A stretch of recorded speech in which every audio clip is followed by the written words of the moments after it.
I'm not. Al, is that you? It's tonight though. Commissioner French? I'm saying it would be cool if he was there because he could hear. It is me all day today. All right, double checking. Might be nice. Sorry. for Thank him you. To hear something.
Good morning, everyone, and welcome to our August 11th, 2025 Spokane County Strategic Planning Meeting for the Board of County Commissioners. It is just after 9 o'clock. Let the record reflect that all 5 commissioners are present.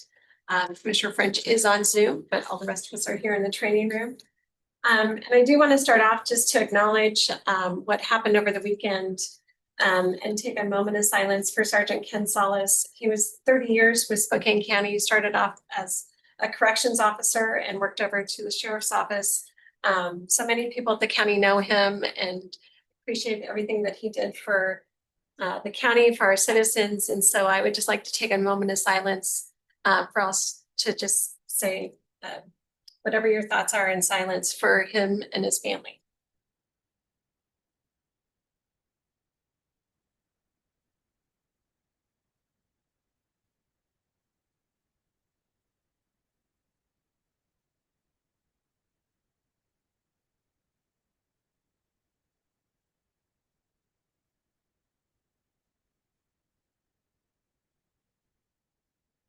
Thank you. I think it's tragic for all of us to, hard to have someone it's been since the early 2000s to lose a deputy in the line of duty. And so just hard on everyone. So I know the sheriff's office is working on what the plans are for this memorial service. And I know the public will know about that as it becomes available. So with that, we will go ahead and get started. We are back from our little 2-week break. So we're going to go ahead and get started with our budget. Could you promote Scott Bauer and Deanna Gregory. Gregory? So just by way of reminder, last time we met, or one of the last times, we talked about the bonding for campus infrastructure, boilers and switch gears, all electrical, both meeting the clean buildings compliance and also just antiquated stuff that is updated. So it's kind of a twofer. The previous conversation, we had talked about a $35 million, which is total project cost, the $25 million, which would be a 10 million buy down. The board had authorized up to 5 million to date. That has been already processed and spent. And so at the last meeting, you had landed on a 30 million bonding for the campus infrastructure. And then you had also talked about doing a 2 series where we would also go out for SHREC and their new building. All the remodeling work is happening out there with that construction. We had talked 12 to 15 million at the meeting. Since then, Scott Tess and I were at their finance committee meeting, and they were talking closer to 20 at this point for their bonding. And they are looking at a longer term. So the presentation you see up, and Gina would have sent it to all of your computers this morning. Scott Bauer go through it, but it's based on the 30 million for the county at 20 years. And then 20 million for SHREC with both a 20-year and a 30-year option for that. We also, Tessa, put in front of you the long legal size sheets. One is REIT 1, one is REIT 2. You'll see at the top of the expenditure category in both the REIT capacity right now. Long term, we have about $1.8 million, $1.850 in REIT 1 that goes out. I think the first one drops off more than 5 years. The golf debt is about $500,000 drops in 28. So we do have about 2.4 million, give or take, through 28, and then it will drop. So there is 4.7 million capacity today, looking at REIT as the primary repayment vehicle. Or the county should bill. SHREC would reimburse the county. Correct. So that's Scott. Would you want to go through the presentation? Sure, I'd be happy to. Good morning, everybody. Again, for the record, Scott Bauer, Northwest Municipal Advisors. Good morning, Scott. Good to see you. So a couple things we'll go through. We'll look at just a quick snapshot of bond market interest rates, the financing scenarios that Jeff was just talking about, one for the campus infrastructure and one for the SREC. just a quick look then at the county's outstanding bonds. There are a couple of bonds that are callable. So if there is any financing, it would be normal to include those, I guess, in an authorization, although we'll have to see whether they actually pencil out for any sort of savings. And then we put in here just a quick sample financing schedule. So on the bond market, chart on the left takes you back to 1986. It's an index of very long dated, so 20-year maturity bonds, just to give you a sense of where market interest rates have gone for really, again, the longest type of maturities. So you can see it going down, down, down, all the way. Then we hit the pandemic lows in 2020 and 2021 before rates started to come back up, and then you can kind of see where they're currently sitting again. This is really the longest dated bonds, and I thought might be helpful to see then. I didn't think it told the whole story, so that's then we're looking at the chart on the right is really a yield curve. So as you know, when we sell bonds, we're selling bonds to investors who are taking bonds at 1 year, 2 year, 3 year, et cetera, all the way to say 20 years. And that's what this curve is meant to show. So the purple is the most recent yield curve, and you'll see out through about 8 or 9 years, it's lower than it was 6 months ago and a year ago. Now it's certainly, again, higher than it was beyond those dates. It's higher than it was 6 months ago or a year ago. But again, we're selling to various folks along that curve, and you ended up getting a blended average.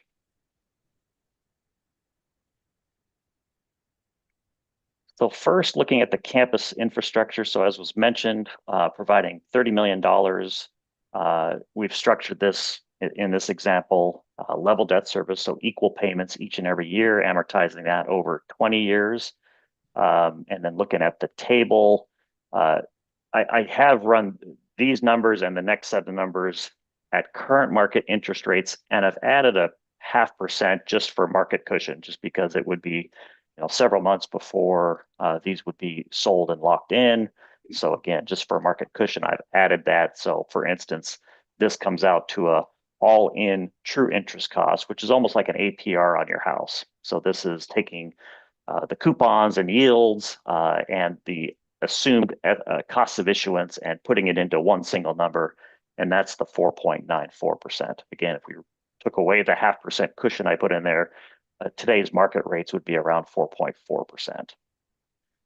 This leads to annual debt service at around $2.4 million. And then you see there, if we sum up then all of those bars, 2.4 million times 20 gets us to about $48 million of total debt service.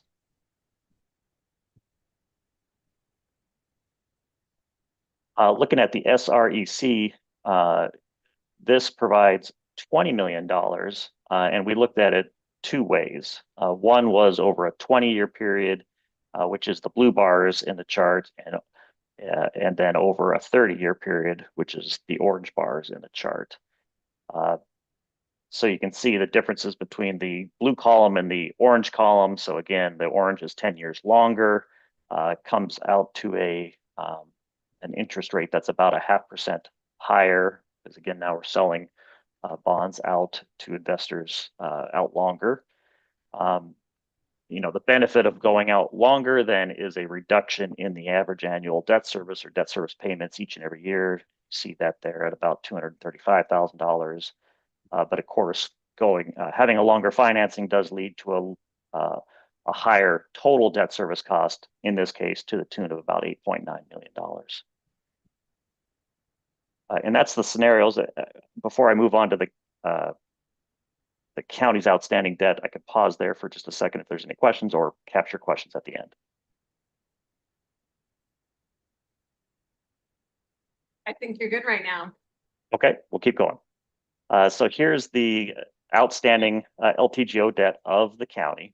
And the three issues listed at the top, 2012, 2014, 2016, you'll see kind of in the middle column, there's call dates. So those are all currently callable. But the rates, I guess, are pretty competitive for the most part. The 2014s do have what we call 5% coupons. So it would be likely that we would include these in a bond resolution to provide authority to refinance it if it made financial sense to do so. So if we exceeded a savings threshold, then they could potentially be refinanced.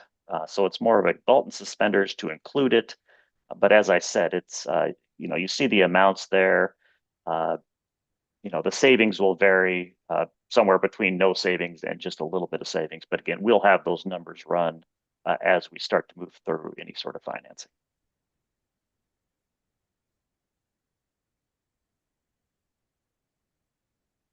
And finally, for a sample financing schedule, so if authorization was given to move forward, again, just a kind of a rough schedule here for you. Generally, a financing would take about 3 months. So, the first month typically is a lot of documentation drafting. So the bond resolution that eventually the board would consider, interlocal agreement if needed between the county and the SREC, and then the preliminary official statement. So this would be, again, a lot of workload on your bond counsel, disclosure counsel Pacifica, and on your staff to get these documents up and running. October then would be about the time we'd have the county consider the bond resolution, and then also with the official statement in good draft form, a rating presentation would be developed and then presented to the 2 rating agencies. So the county is rated by both Moody's and S&P. You have terrific credit ratings from both of those rating agencies. And then finally getting into November or thereabouts, get those bond ratings back, and then we send the official statement out to investors for them to review. Usually give them about a week and a half to review that. Then the bond sale, and that would be the day that the interest rates and yields are locked in on any financing.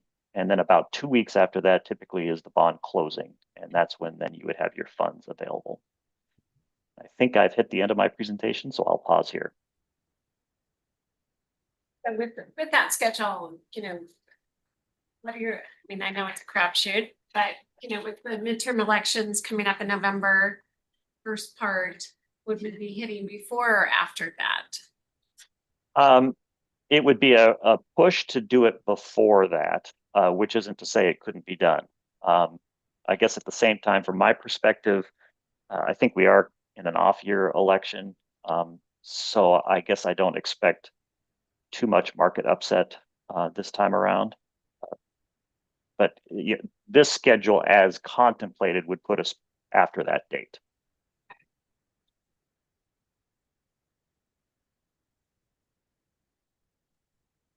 Any other questions for Scott? And then you're going to be able to send us that presentation, right? It's already in your inbox this morning. Yeah. Okay. Sorry. No problem. It only made it to Jeff's inbox late last night.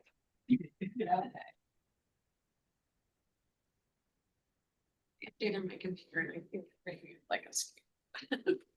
Is that what it is? It's like, okay, yeah.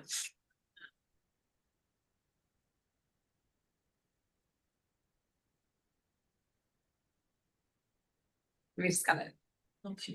Gina sent it at 7:59 email.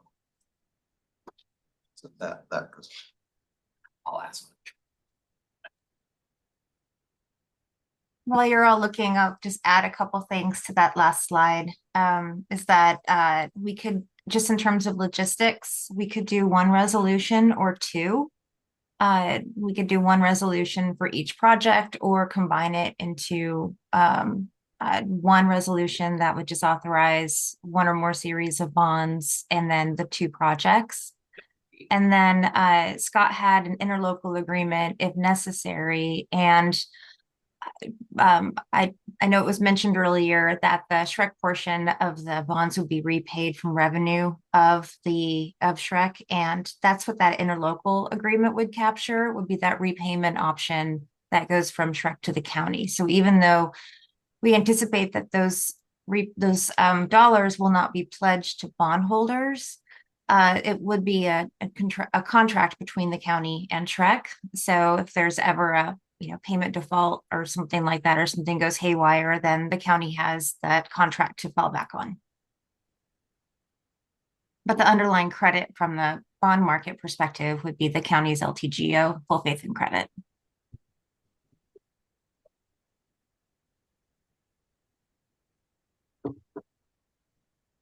So remind me, with Shrek, was there a gap in their ability to? I thought they were able to finance the purchase of the building through the savings and reserves. Is this to do renovations to the new building? Yeah, it's a couple things. So they paid cash from their savings for the building. And they've got now their validation phase completed with the alternative delivery, the progressive design build team. And based on where the budget's coming out, what they have available for funds, their request is about probably 12-ish million related to the building. There's a microwave update, which is all of the connections between various towers and stuff that don't have fiber to them. And that's about $8 million that they need probably the next 3 years. But because of arbitrage, they proceeds from bond sales have to be utilized in a certain period of time. So they would then take what they have in savings reserves, 8 million, set that aside for the microwave, replace it when it's ready, and then borrow the rest of the 20 that they need for the facility. So that's going to be the remodel and then all of the outfitting with new telephone system, consoles, other equipment they need inside. So just to recap what she was saying, then if there was a change in Shrek's ability to pay, what happens then to, that's what this contract would be about? Yeah, that'd be the 110 emergency communications sales tax. And I don't know, Deanna, would it also be the 911 excise tax, those two revenue sources? It would be whatever they were planning on pledging. I assumed it would be both, all their revenues. But we would need to work that out with Shrek. Yeah, and so that would be the backstop, if you will, as Right. I mentioned. But worst case scenario is if the taxes pass, the county is the one who's on the. Well- We're using our full faith credit. Yep, Yeah. exactly. And then Shrek would have to make adjustments to their user fees. So the agencies who pay would have to pay sufficient to be able to pay the debt service to the county for this.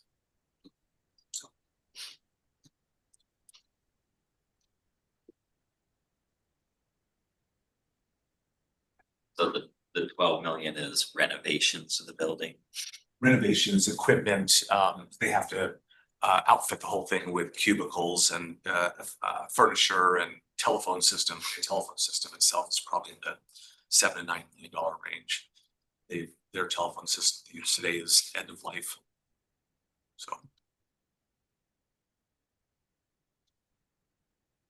They knew as they're moving buildings, they were trying to keep their phone system going until they got to a new facility, right? Yep.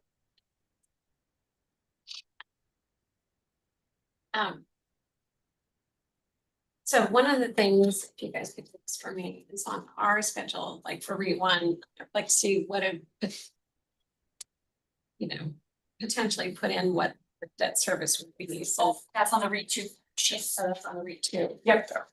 And it's second the one second down. line down, Their expenditures. and it's, the amount has been updated to the $30 million 20-year debt that's included in the presentation. So that is that proposed debt service. Okay. About the REIT two. We have about 4.7 million capacity between the two REITs.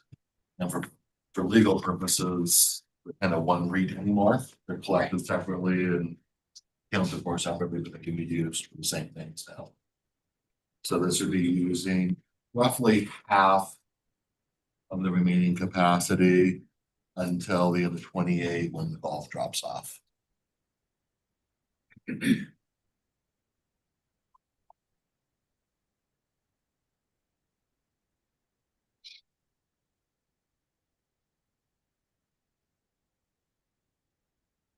The other thing I'll throw out just for overall consideration is the legislature, when it merged the two REITs, they also gave more flexibility on using REIT in parks for M and O. Used to be a much lower threshold, or the hoops you had to jump through to get higher, made it unappealing. Now you can use 35% of REIT for M and O, which could be great as a way to remove that out of the general fund. But then that cannibalizes a lot of what we use for capital. So those will be things that will need to be balanced by the board throughout the budget process. It doesn't matter which REIT. It doesn't matter which REIT. Correct. Legally, that they can each be used for the other now, so they're one and the same on how they can be used.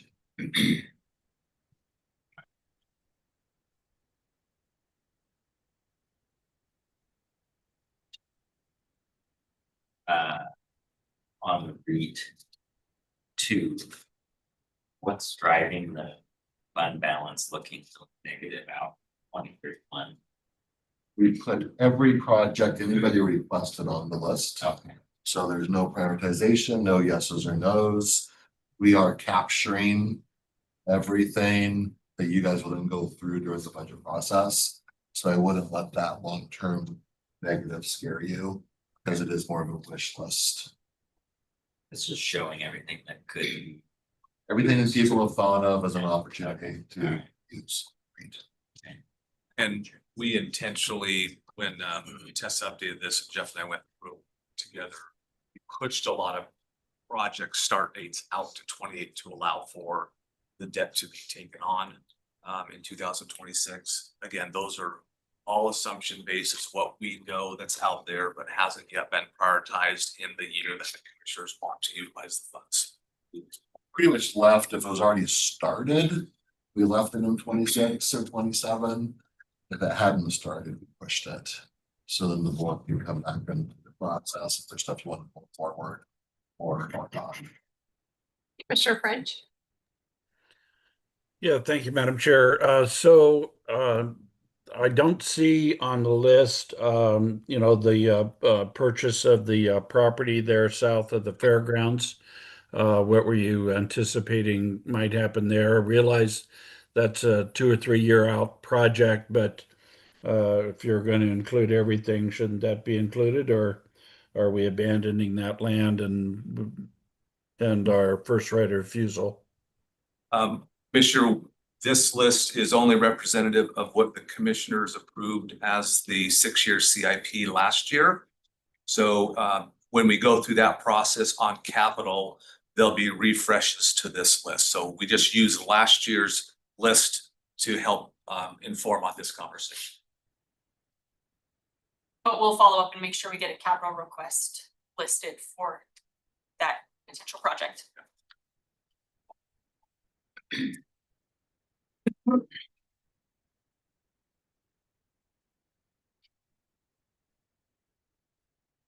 I guess budget office question.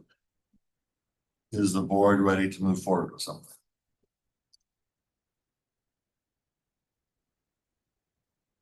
Then maybe a Scott question.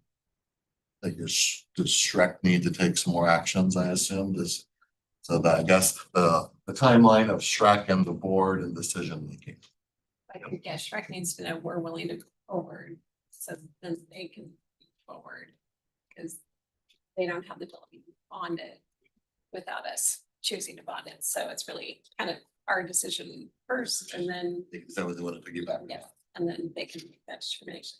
I mean, I just think, I just hate to deplete our cash, our fund balance to nothing. We know we still have some, software. I mean, is it worth looking at like the treasurer software, and does that get put into this? So that's a $10 million ticket item. One other, you just jogged my memory. I don't know if I got to all of you during recess, but the year-end fund balance, the auditor's office has closed all that up now. 2024. From 2020 and 24, and we were at 39.5. So 4 to 5 million higher than anticipated. Most of that would be 24 underspend and everything getting figured out there.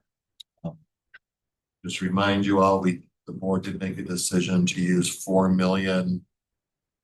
The departments didn't have to eat the increase in the liability fund with risk. So there is right at 35 million, give or take, in unrestricted fund balance. And then the auditors, more assessor treasurer with a piece of auditor. Momentum is the name of the software. It is getting to the point we need to do something. It manages every tax parcel, all the money that comes in. And if that were to go down, we would be in a world of hurt. And it is about a $10 million not necessarily similar to our Workday ERP transformation project and price range. We do have a meeting scheduled, I think later this week, with the assessor, treasurer, auditor, IT, some other people that should be there.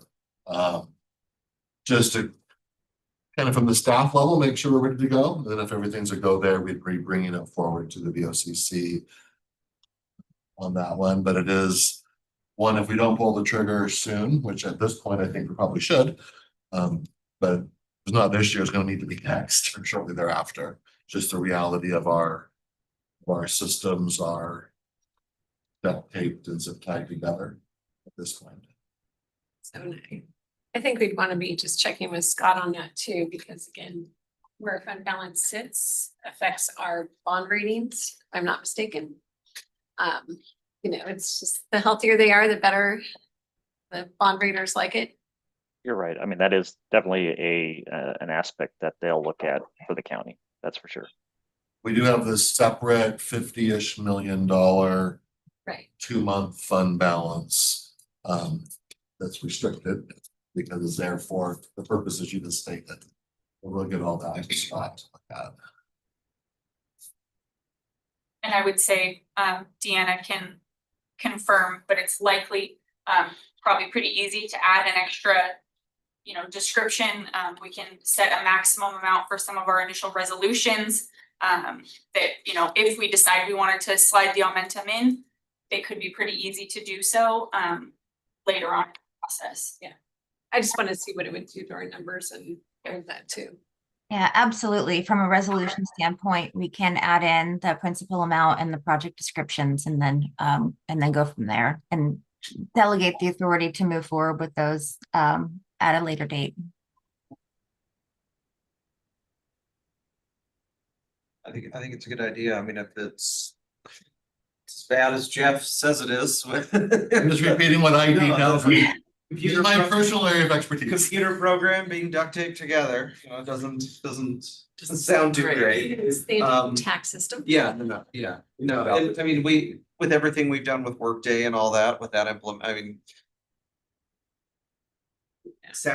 Now may be a good time to also do this other, and what, I'm sorry, the name you said of the. Momentum. Okay, yes. There's So, several counties in Washington, talking to Tom Konis, county assessor. It does seem to be the preferred product of all the counties that are updating in Washington state. It knows the new one, you know, every state's different, so it understands the nuances of Washington tax rules. And everything I hear from both the assessor and IT is we need to. It's similar vintage year as PeopleSoft, so it's probably 30. It's all our 1990s homegrown, back when the thing to do was hire programmers and build your own. And now buying off the shelf nationally tested software is cheaper. It is kind of the new best case standards. So yeah, so I guess, you know, Scott, if you could update your numbers with one another, it's 10 million. And if you want to do the full 10 million, kind of give us those options to know what that looks like. And then, yeah, I guess, you know, potentially put in the resolution, but I would say add it to the resolution at this point. We can always take it out. But that way everything can kind of start the process. If everyone's okay with that, then we can make decisions next week. We take a look at that. the other chunk of money, just to bring back to the front of your mind. You remember all the ARP changes we did at year end. That ended up with about a $10 million fund balance. Left, yeah. And so half of that has now been spent on the first part of the boiler, switchgear, electrical stuff. So there's a 5 million fund balance there that is yet to be spent line. So we have the 35 fund balance, the 5 million used to be ARP. So those are the spendable pot, so to speak, separate from the 50 million for credit ratings. Sounds like as Scott gives us the updated numbers, we need kind of an updated. And we'll get everything on one. And where we're at, so we could actually make instead of piece building it right now. We'll put a 35 million together, get all of your fund balances and bring it back. Let's bring our kind of identified capital needs. We have that. Yep, in that, in RMS, there's a number of things, Ace Man, public Gym, the new ideas. gyms. The other ones are smaller though, they're 6-figure numbers. Jointly, they might be a couple million. But the prosecutor, there's two, what's gyms, juvenile. Most of those are like 385,000 each, so a lot of money if you think of a personal check account, but on the scheme of government, much smaller. We get a presentation on that. Yes, that's, yep. Be good. That's what this What we're meeting gonna this week is, kind of the Okay, staff meeting, and then we'll bring those who will speak. okay. And I can say when I was in the auditor's office back in 2015, they needed to. Needed it then? Get the system, so. Yeah, it is definitely one of those that it has become this very homegrown. That IT keeps adjusting and doing different things to make it work. It's old enough, I believe Kevin Norris, that we're down to one person on staff That knows who knows the language of it all. And so pray for his health until something else is brought in. The RMS piece for the sheriff's office is growing. It's likely a 7-figure number due to the city of Spokane not participating in it.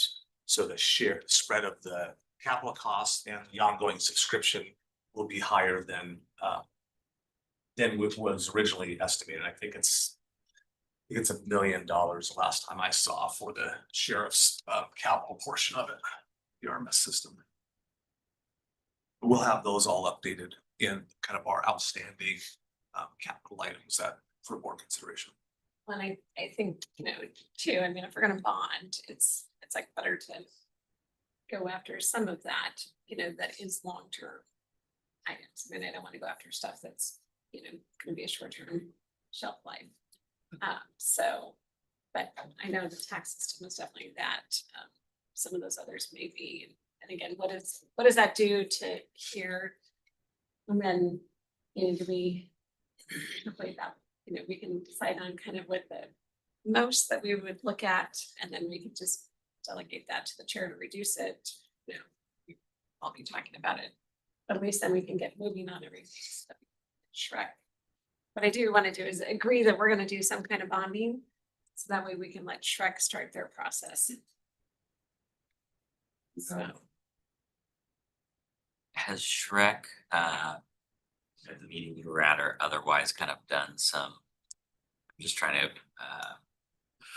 figure out the confidence in repayment, just given the uncertainty around equitable apportionment and revenue sources right now.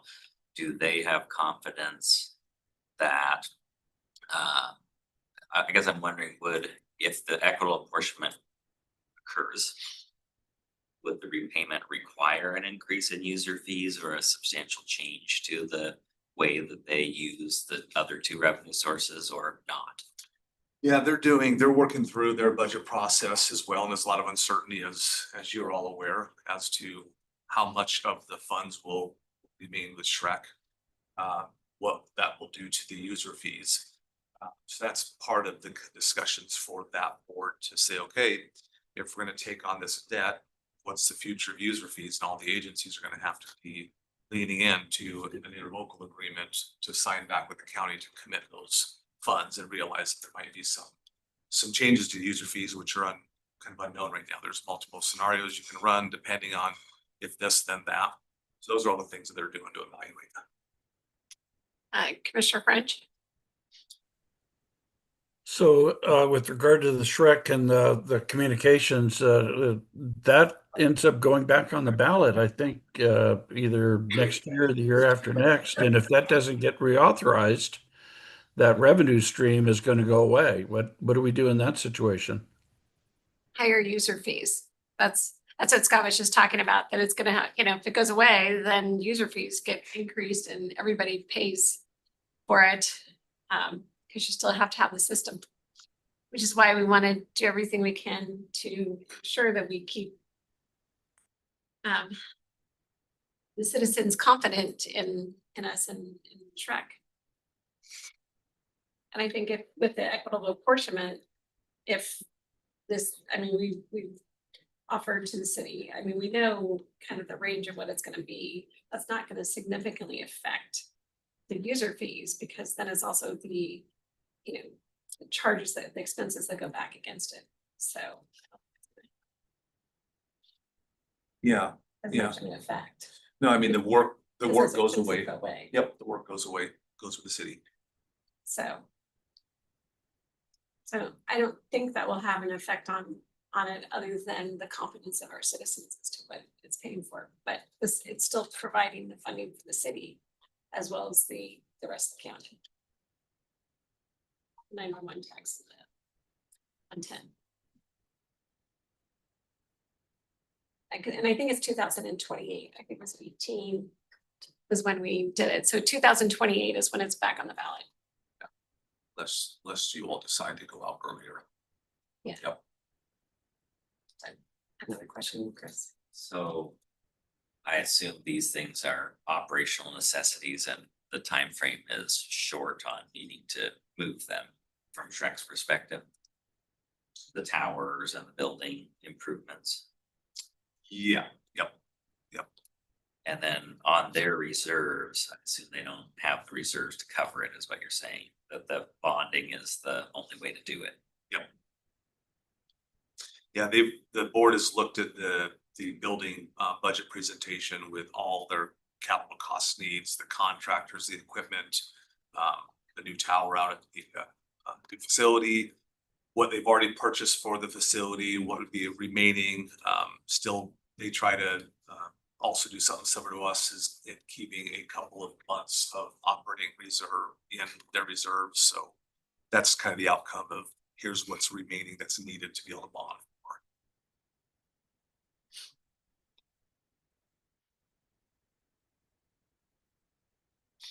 Yeah, and what I've heard from Lori is that, just from our discussions with the city and all of that, that those are costs that are, as the building is gonna come online, have to be done with the building. And the phone system was one of them, and CAT was the other system. It's a huge system that affects everybody. Yep, it's 5.7 million, I think, for CAT.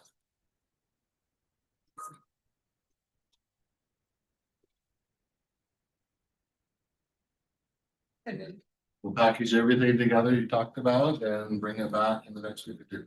And I think, like if there's anything else potentially, I don't wanna have a huge bond payment, but other than make sure that we're making an informed decision as to the most is, and here's what we can come back to. I think we can ask Scott to run a couple different scenarios with that. So we've got one at 30 right now, one at 40, maybe 45, depending on what some of those big ticket items are. And then what that looks like on the REIT schedule. And I would, if we can combine REIT 1 and REIT 2, it's like looking at it then look at the other REIT 1 versus REIT 2 and from that. I think When we do our 6-year capital program, we can move the projects around. Right, it's basically one pot of money. Yeah. Essentially. It's collected separately, but Right. it should be determined in one pot. I don't believe we can, because I think there were two What separate I actions need is- taken to what I need establish. is we could put one project in REAP Yes. one or move it to Yes. REAP. Yeah. But we can, instead of having. Have it on one list, you're not One- back and It'd forth. be easier to see Easy the to map. do. Yes. We will do that. I can help you with that, Jeff. Mapping. So, That's easy. so that way I know what I was trying to look at. Should I just gonna ask for. help with that. Yeah, I don't know. I lost it. If I think about it, I'll ask you guys, but, yeah, I think that just helps us make some determinations, because we gotta look at what the future cost of the interest and all of that is. But it's gonna be cheaper to do the bonds as one. And I guess this is my question. I'm assuming that if the county does it, it's one issuance per bond. It's a separate series. That's just one series, and then it's a separate series for Shrek as we sell bonds. We can certainly structure it that way. It's cleaner of a story to tell if it's two different series. We have done it in other situations where we combine the two series and have just one LTGO bond series, and then tell bondholders that that the county has or in this case, the county would have a reimbursement or a financing agreement for a portion of those bond payments. It's really entirely what works the best for you all. And if you want to just because the sizes are they're big enough issues here that it might make sense to separate them. If one was really small, for instance, we would want to combine them. I think it's entirely just whatever's easier for you all and what makes sense from a just knowing for certain which portion that Shrek is responsible for. If you did decide to combine them into one big series, we can always, and I mean by we, I mean Scott can always run separate schedules that pull out the portion that's for Shrek, and so they know what principal and interest components they're responsible for. No, I think I'd prefer it to be two separate series, but that's what I'm just saying on the first series, that's just the county. As Yes. we add more things, it just stays the county Oh, completely. Yes. on that one. Yes. I think it definitely makes more sense to have it as two separate series, just because then everyone knows exactly what's going on with Shrek and what's their responsibility. Yep. And no one can come back and question any of that. So, That makes perfect sense. okay. Any other questions? Okay. Thank you very much. We added some more work for you, but we appreciate it, and then we'll be able to start to make some decisions. Perfect. Thank Thank you all. you. Good to see you all. Nice to see you too.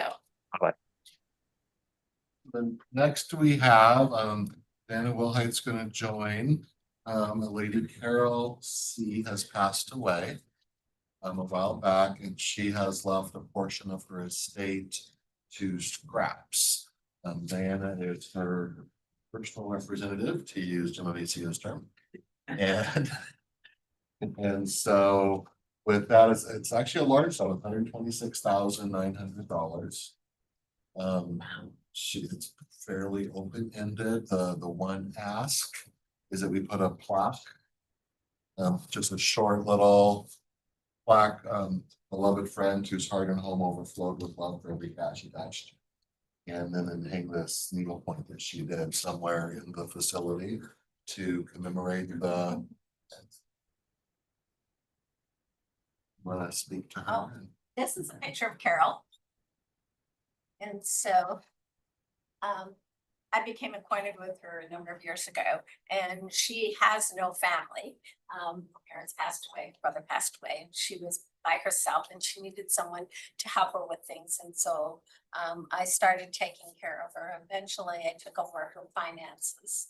And then, when she did her will, she decided she loves cats. Every time her cat died, she had it cremated, put in a little box. And so she would go to scraps and get a new cat so that she could bring home and take care of. And so when I had her buried in Colfax, where her parents were, I had to take all the ashes of all the cats that she'd had cremated and had to be buried in her flat with her. So, And so she decided that she wanted to leave money to scraps. So I called Jeff and I talked to him about it. And I went and visited Scraps to see the facility, because I hadn't been in there for years. And we thought it would be nice if there could be a plaque commemorating the fact that she'd given it, because when I think I called and said that she'd left money, they thought it was a couple hundred. And when I calculated what it was, I told him it was gonna be over $100,000. So I appreciate the fact that you do a plaque for her and let that hang along with her picture. And she would be so pleased that that's happening, so. So this is on tomorrow's 2 p.m. consent. Diana would like to be there for it, and she's leaving town on a extended vacation soon. Yeah. So we're gonna fast track it to tomorrow if everybody's okay with that. Would you like to speak to it? What? Oh, I can make a few comments, like. I think that would be, let's see where. 14. Second page. This is a resolution to accept the funds.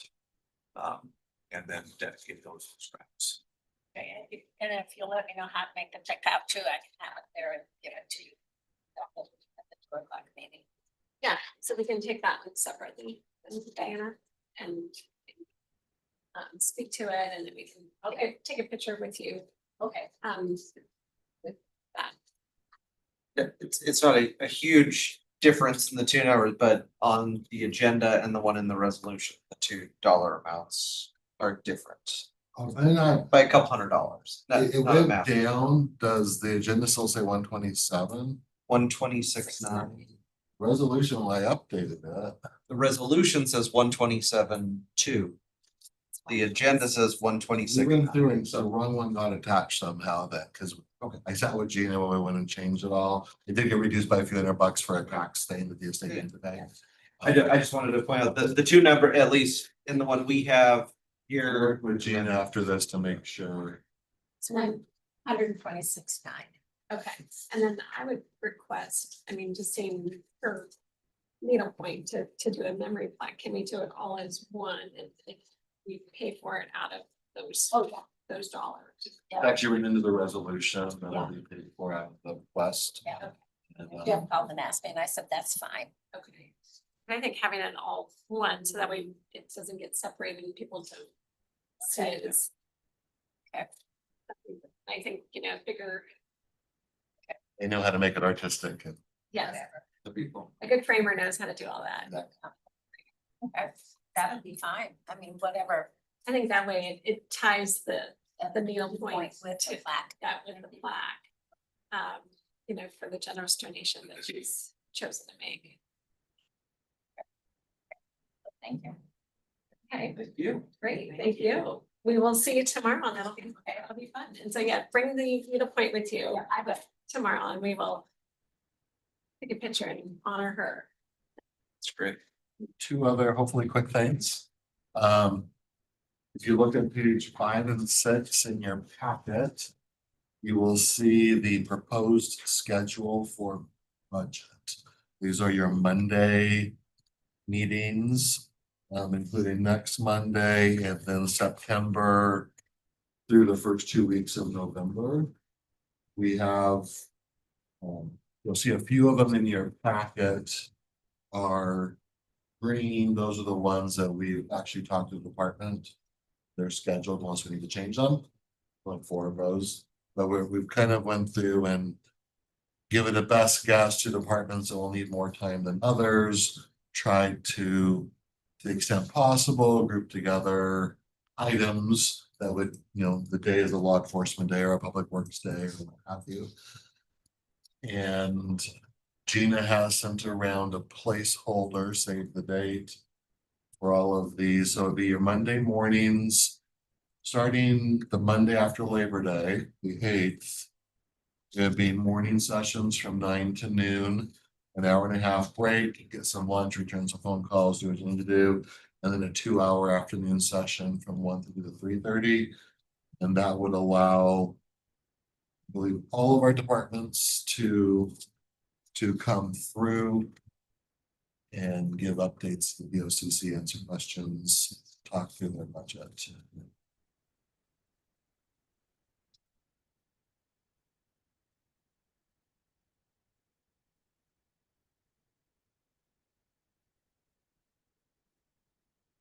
So if the text is black, that means you haven't put it Yeah. on the actual department. Correct. I calendar was yet. talking with Ashley Cloud about public records. They were hoping to go right away. We just talked through all the different groups that report up to her. So the few that are in green were things that worked with Ashley's group. They can all be changed if we need to for whatever reason. I didn't go beyond that because I want to get feedback from the board before scheduling. Amber, did you? Oh, I was just gonna say. So most of this is general fund, but then you're having other updates from, I noticed public just towards the end. Yeah, we because started with obviously general fund. Yeah, start with yeah. I didn't know if there was a method to that, if you were kind of trying to do the general fund early so we can get questions answered, resolved, and then maybe the other funds of the county later in the, okay. Exactly. Got it. And then Monday, the 27th of November 3rd and the 10th, those are just flexible if we wanna review or have people back or And then decision-making time, Right, because these other days are gonna be pretty full. mostly presentation and Q&A. Yeah, We're hoping to have enough time at the end of each session for some BOCC feedback. And if we need to go do some background work. so But that yeah, gives us 3 more weeks to do a lot of final our own decision internal, making, yeah. you've heard everything, now what are the priorities? You'll see, the other enterprise funds like building, retrial, Fair and Expo, our golf, fund. We're trying to get them all on there, but yeah, trying to. Let's do some of the earlier ones are gonna be more involved decision making by the board. So I would like to see pretrial services up with either. Because they're integral to defense or courts or that, so I would like to see at least at one of those days, so otherwise. They're the first Monday in October, you want them pulled forward? Right, so I want to see at the same time, the same day that we're presenting whichever group you think they. On Monday, the 29th, shorten those and get pretrial in there also. I would, because I think it interacts with how that all works. So I'm trying to just think of the system itself and like civil services, kind of with sheriff, but. Yeah. And I mean, I agree with Commissioner CUNY, but as I look at, essentially you'd be moving them one Monday early. Yeah, we just We- take all those. tradition- We're down to 45 minutes. Well, and that's what I was gonna say, traditionally in past years, I don't know if the departments don't tend to have enough content to really present for an entire 60 minutes, so. They've I never been think- cut like this before, Well, right? Yeah, well, Just throwing it out I'm there. just saying, I think we could squeeze them in and not be pushed, so. And our goal too, like Jeff was describing, is to program the departments to a little shorter than the time slot listed. To leave a few minutes at the end of each presentation for you all to discuss and share thoughts, so we don't run out of time for your discussion. And people understand that if somebody doesn't go as long, that we're gonna move them up. Yes. Yep, we'll have them prepared. We'll be kind of trimming 5 to 10 minutes off of each presentation when we give them their time blocks. To create a 15-20 minute discussion budget BOCC afterwards. Yeah, I agree. I think some of these are gonna move. Some of the budgets are not super complex, and so it's basically like, well, if I need to make this cut, these are the positions that are gonna get cut. Yeah. I mean, And in years past, the vast majority of the departments have used about half their presentation time on a kind of, this is my department 101, kind of, this is what we, and maybe they don't need to do that for us. I think the 5 of us have a pretty good understanding on what the basics are that each department does. So that's also another way to maybe save time. Just by way of prep, we've been a little surprised last week how many, I think we're up to a dozen times saying it different ways. Well, you're still gonna cover overtime and COLAs, right? So if you don't have the funding for that. So I'd say many of our messages have gotten through. You. So just, that's where we're at. That's our But reality. you have gotten budgets We have budgets back from from everybody on this list. everybody. The couple that we don't have in the hopper yet, they've talked with us. We know they're gonna be here in the next 24 to 48 hours. So no complaints there.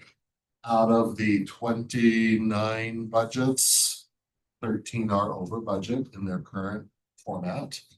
Some of it is due to the new software. At the end of each section, you have to submit a submit button for it to go to the bottom roll up. Some people thought they were submitting a balanced budget, but they missed the submit. So, but then they've also done what they think they're done cutting. And they're gonna have to go back and look at it a bit. Others have just submitted over. So we will start this week circling back, seeing where at the staff level we can get things where they need to be. But overall, yes, we have more requests and funding, but people are participating. And so we did give them an extra week at the end. We gave them officially 2 extra days. We didn't lock the system until Friday. Monday, Tuesday were the 2 official extra days.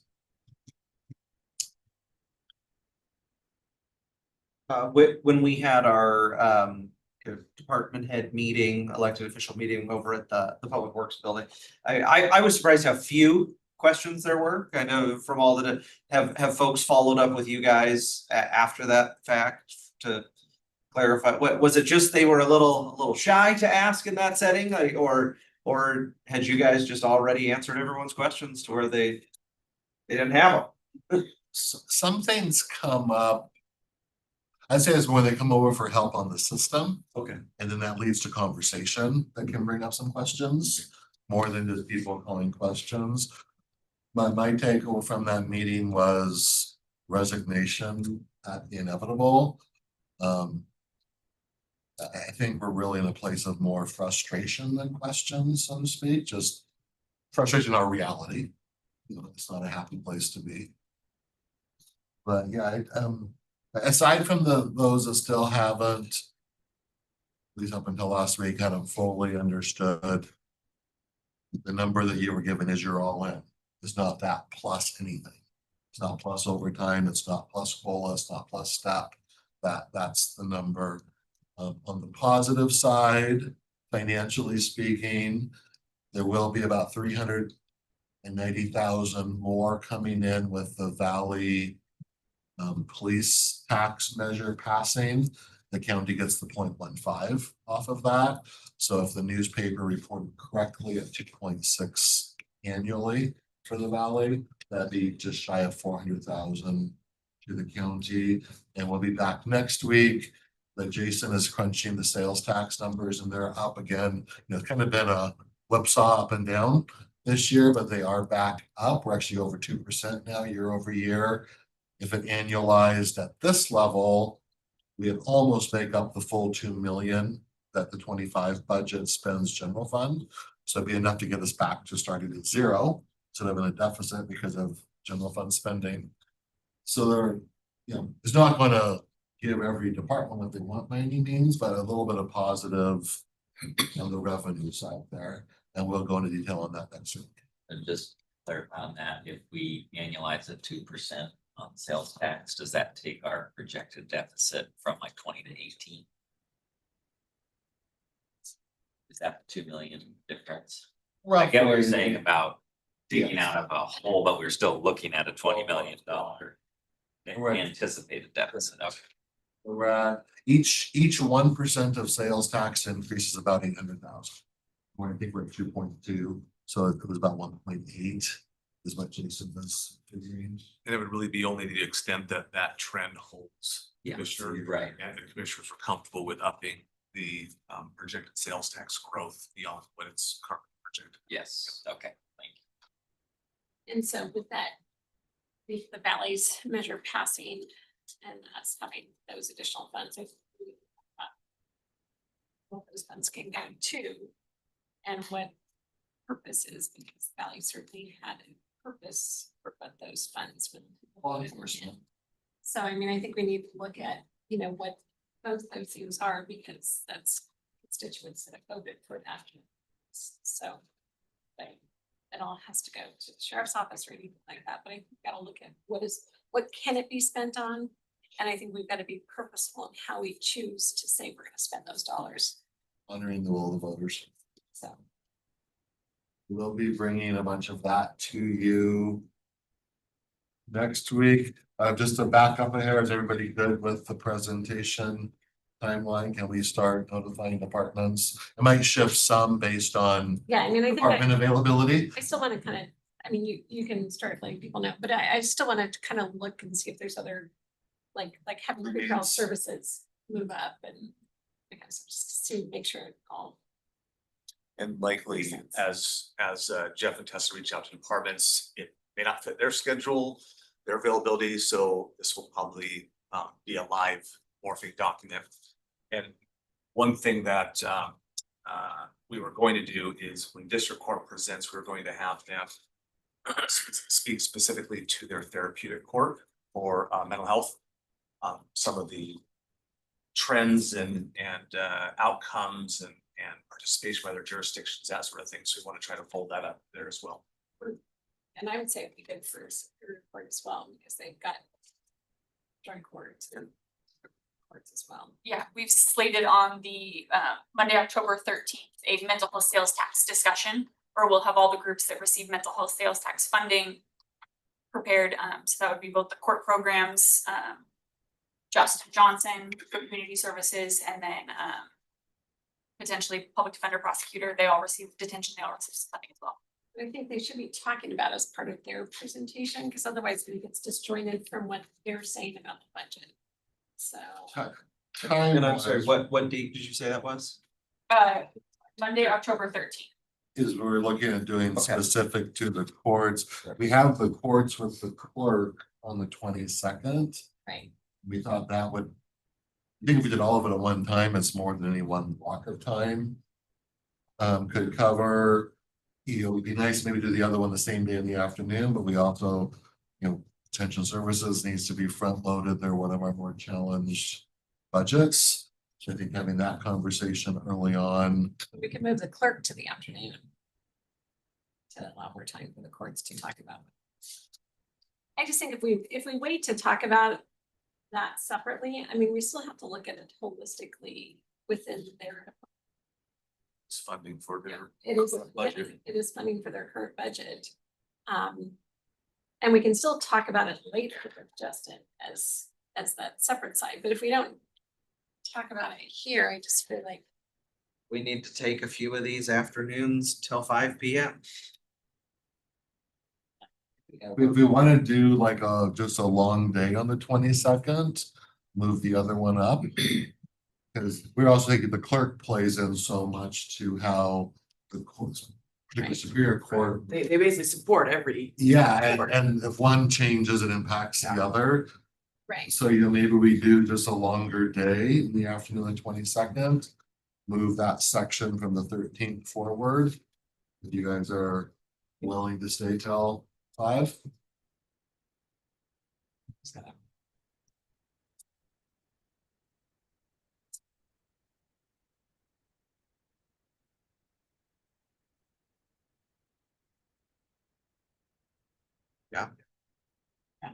Sounded good. everyone?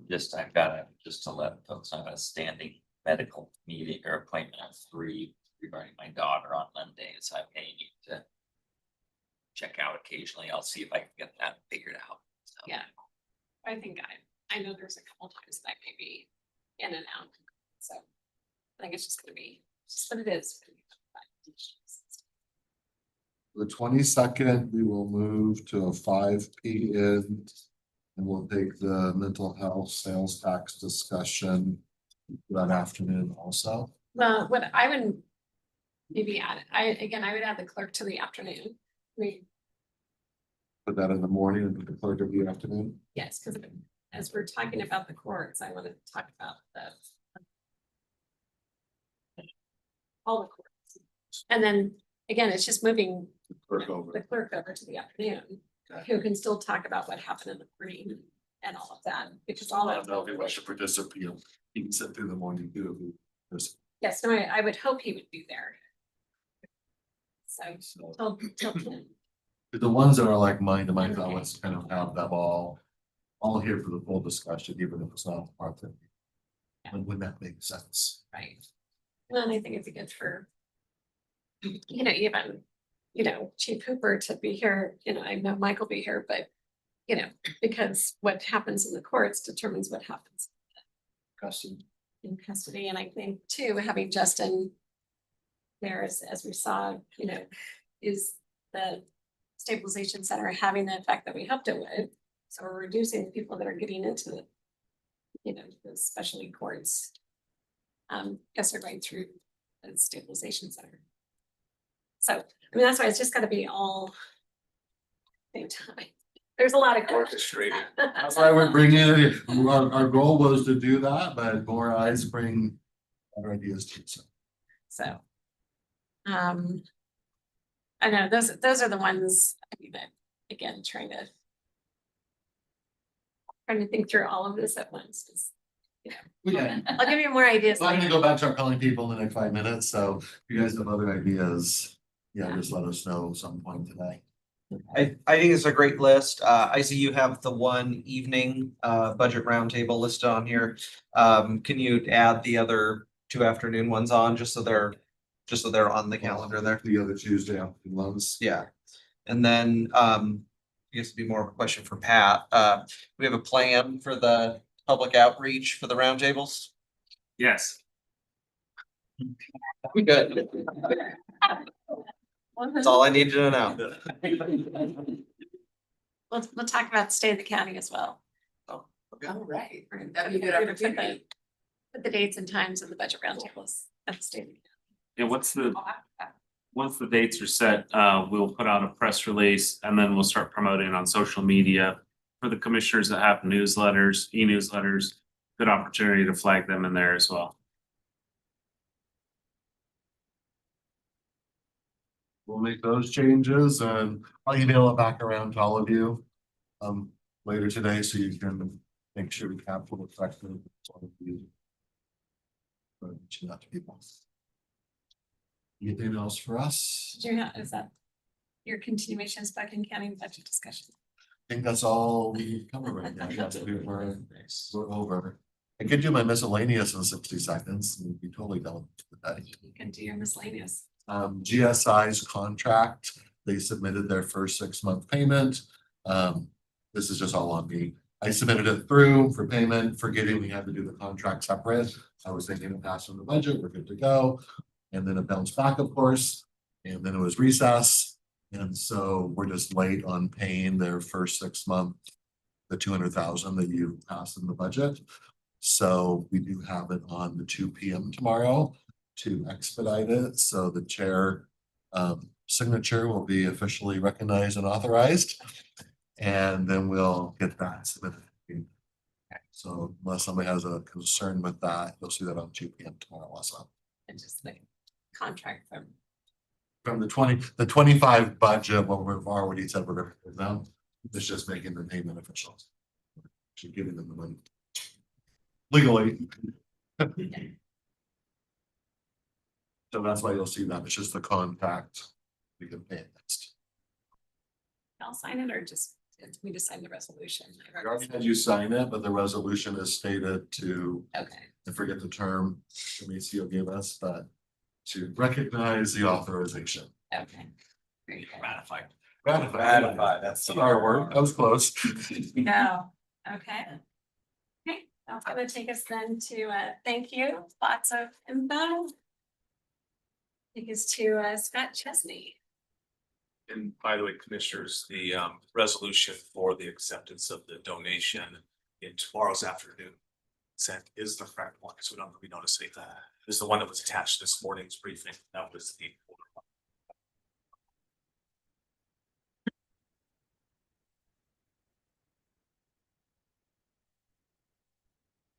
Good morning. How are you doing? Very well. Happy Monday to all. Commissioners, thank you for your time and in advance for your patience. We have a very lot to cover since our last meeting with you on the comp plan in May. But there has been significant work done on a wide variety of topics, and we will get through all of them in various levels of detail. We want to also let all of you know that we're welcome to take questions and interruptions anytime.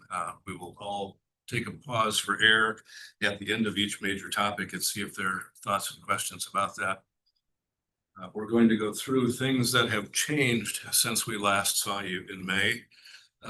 Prior to today, we talked to you about the policy audit, which is the goals and objectives, goals and policies of the plan.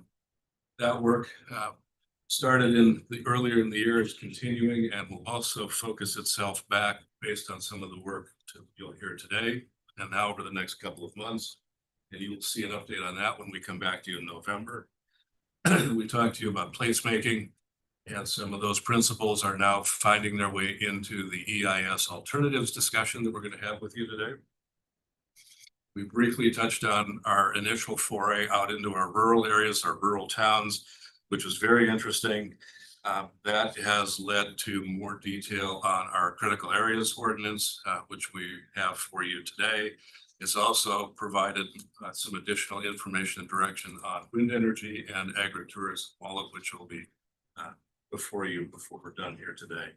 And then we gave you some basics on the climate and resiliency element, that brand new part of GMA that we're all doing for the first time.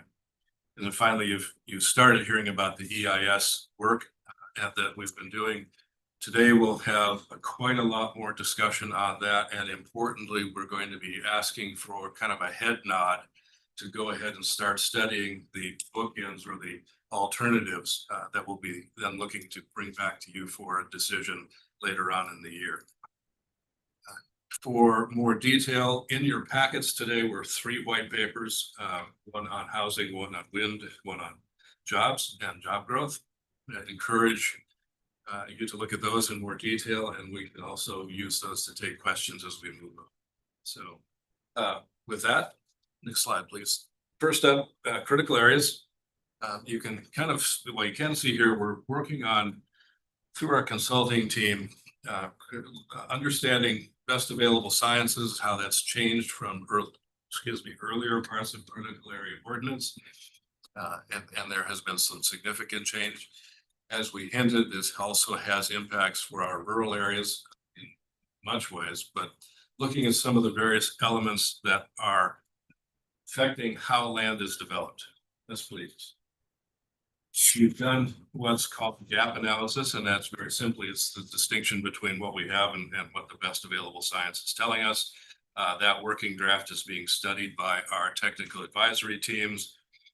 And you can see the bottom line part of it is looking at that existing code and how we may be bringing to you some recommendations for changing. For example, the Shoreline Master Program is going through a fairly routine amendment process. We are holding a public hearing for that with the Planning Commission this week. That's a joint hearing with ecology. When the Planning Commission is comfortable making a recommendation, that will go to ecology for their review of the public comments, and then come back to you for action later this year. And that'll be also part of what we're doing. Next, please. Something a little bit different, but also both required and necessary in the CAO, wildlife corridor mapping, or sometimes these are called environmental corridors. And this is trying to link land resource areas that allow for migration of animals, as well as breaks between urban development.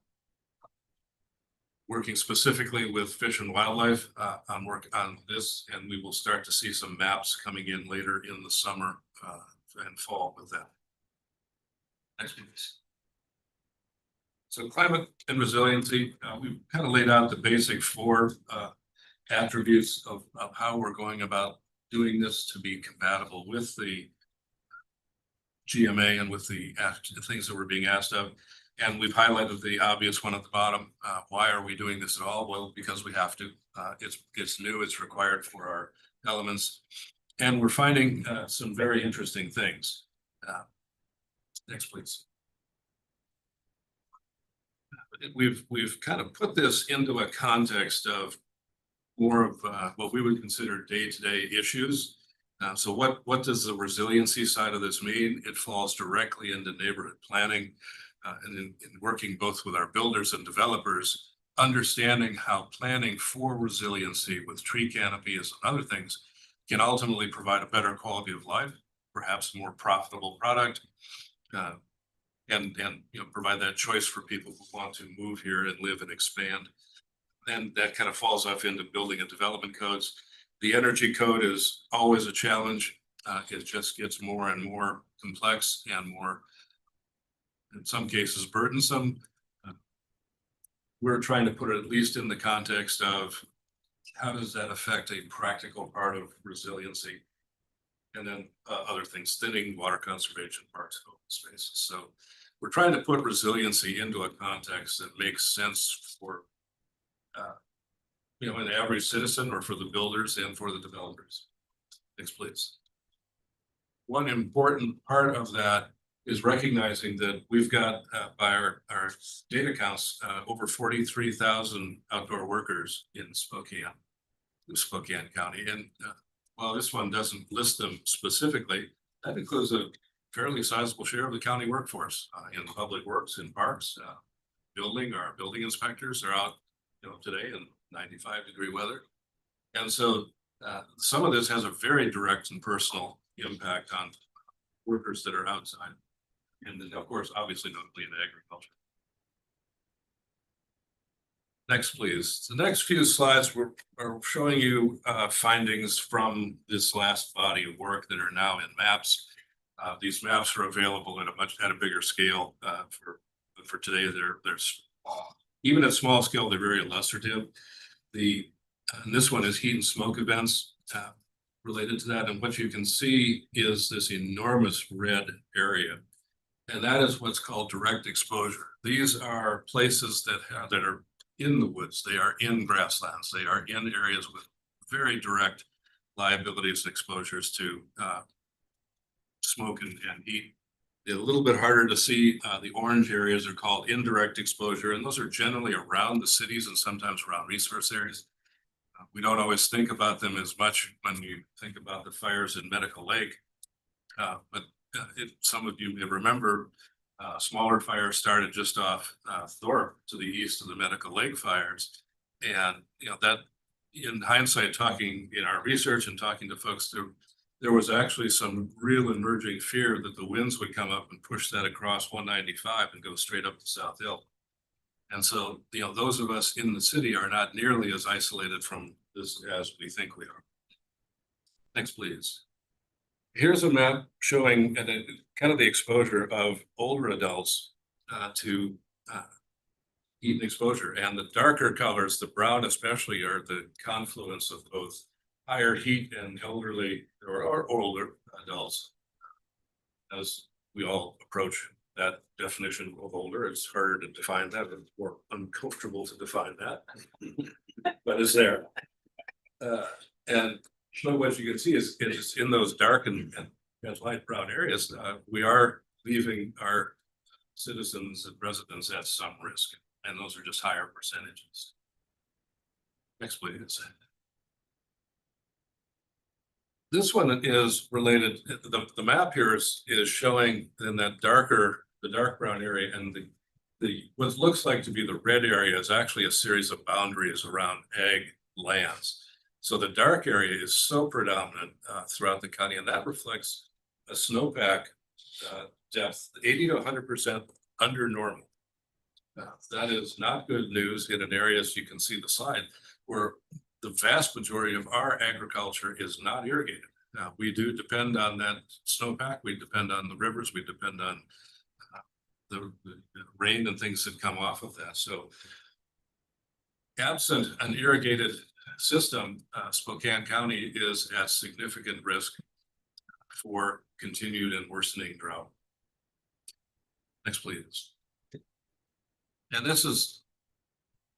Oh, I'm sorry. Can I ask one? So you were saying so the dark brown on that one, you're saying, so it's 80 to 100% below the normal snowpack over what period of time? Yeah, I guess I don't see That's good. I believe this was fairly recent data. I think this is over just the last few years, but I will check into that and update it. yeah, I'm just wondering, like, over 20 years, it's averaged that 10, 5. It's a shorter It wasn't horizon, just yeah. for 2024, it was below. I mean, so I mean, because that could, I mean, depending on the time frame, I mean, that could totally change on Absolutely. one good snow year. It's not a single year, but it is a recent composite. I don't know if that's 5 years or more. Okay, thank you. It is this one is kind of that wildland urban interface. And again, the direct areas and indirect are the reds and yellows, which show, again, very extensive development patterns that are close to and part of the actual potential for fire burning. This is a big challenge for people who have, you know, landscaped yards, like to live in the woods. Don't like the idea of having to clear out defensible space. So it brings a conundrum of, is this a requirement? Should it be a requirement of a comprehensive plan? Should we just acknowledge that it exists and people should take a look at what's there? Should it be entirely between them and their insurance company to make a determination on how they're going to protect their properties? But what we can do is at least show the data of here's what it looks like. These are the proximities we have between the wildland and the urban interface. And as you can see, some of what we're still doing today is we're not at a full set of findings and conclusions yet. We're drilling down through the data and being able to start to pull these pieces together. Next, please. One that we don't always think about as much is flooding, and yet you can see this as these slides, as the color gets darker on here, the susceptibility to flooding increases. And so these are things, and all of that sometimes seems like it's inconsistent. You know, how can you have 80% under your snow mass and then still be worried about flooding, or fires and still be worried about flooding? You know, burned lands that are scarred generally do not reabsorb water when it rains the next time. They run off. They become almost impervious surfaces. So all of these things can actually work together to make some of this worse. Next, please. And last slide on the climate side is really to show you an example of one of our partners here working with Genie. We have, you can see most of the partners listed up there, but we're going through and working with them on a slightly more gradient or a granular scale for their individual places, and we will produce summary reports for each of them as we move on. So I think this is a really helpful partnership for overall planning. Most of these, Genie was the one who first agreed to do this. And they're easily the biggest of the group. They could have probably handled it themselves, but they saw the value of partnering with the county and all of the small towns, loose towns and things, for example. So this was a nice way of having the county be a good partner instead of, you know, oh, you're the county, go away, leave us alone. So it's been very productive. Next, please. Key element that has been on the shelf for quite a while. The Coordinated Water System Plan was last updated in 1999. We saw that as sort of a glaring error or an omission in the 26 plan update for the county. How do we plan for growth on the edges if we don't have knowledge of where the water purveyors have and have not water and capacity to do that? So we asked to initiate this, and what we're doing is a two-part role. It's done through the Water Utility Coordinating Committee, of which the county is a facilitator, but we're not a member because we're not water provider.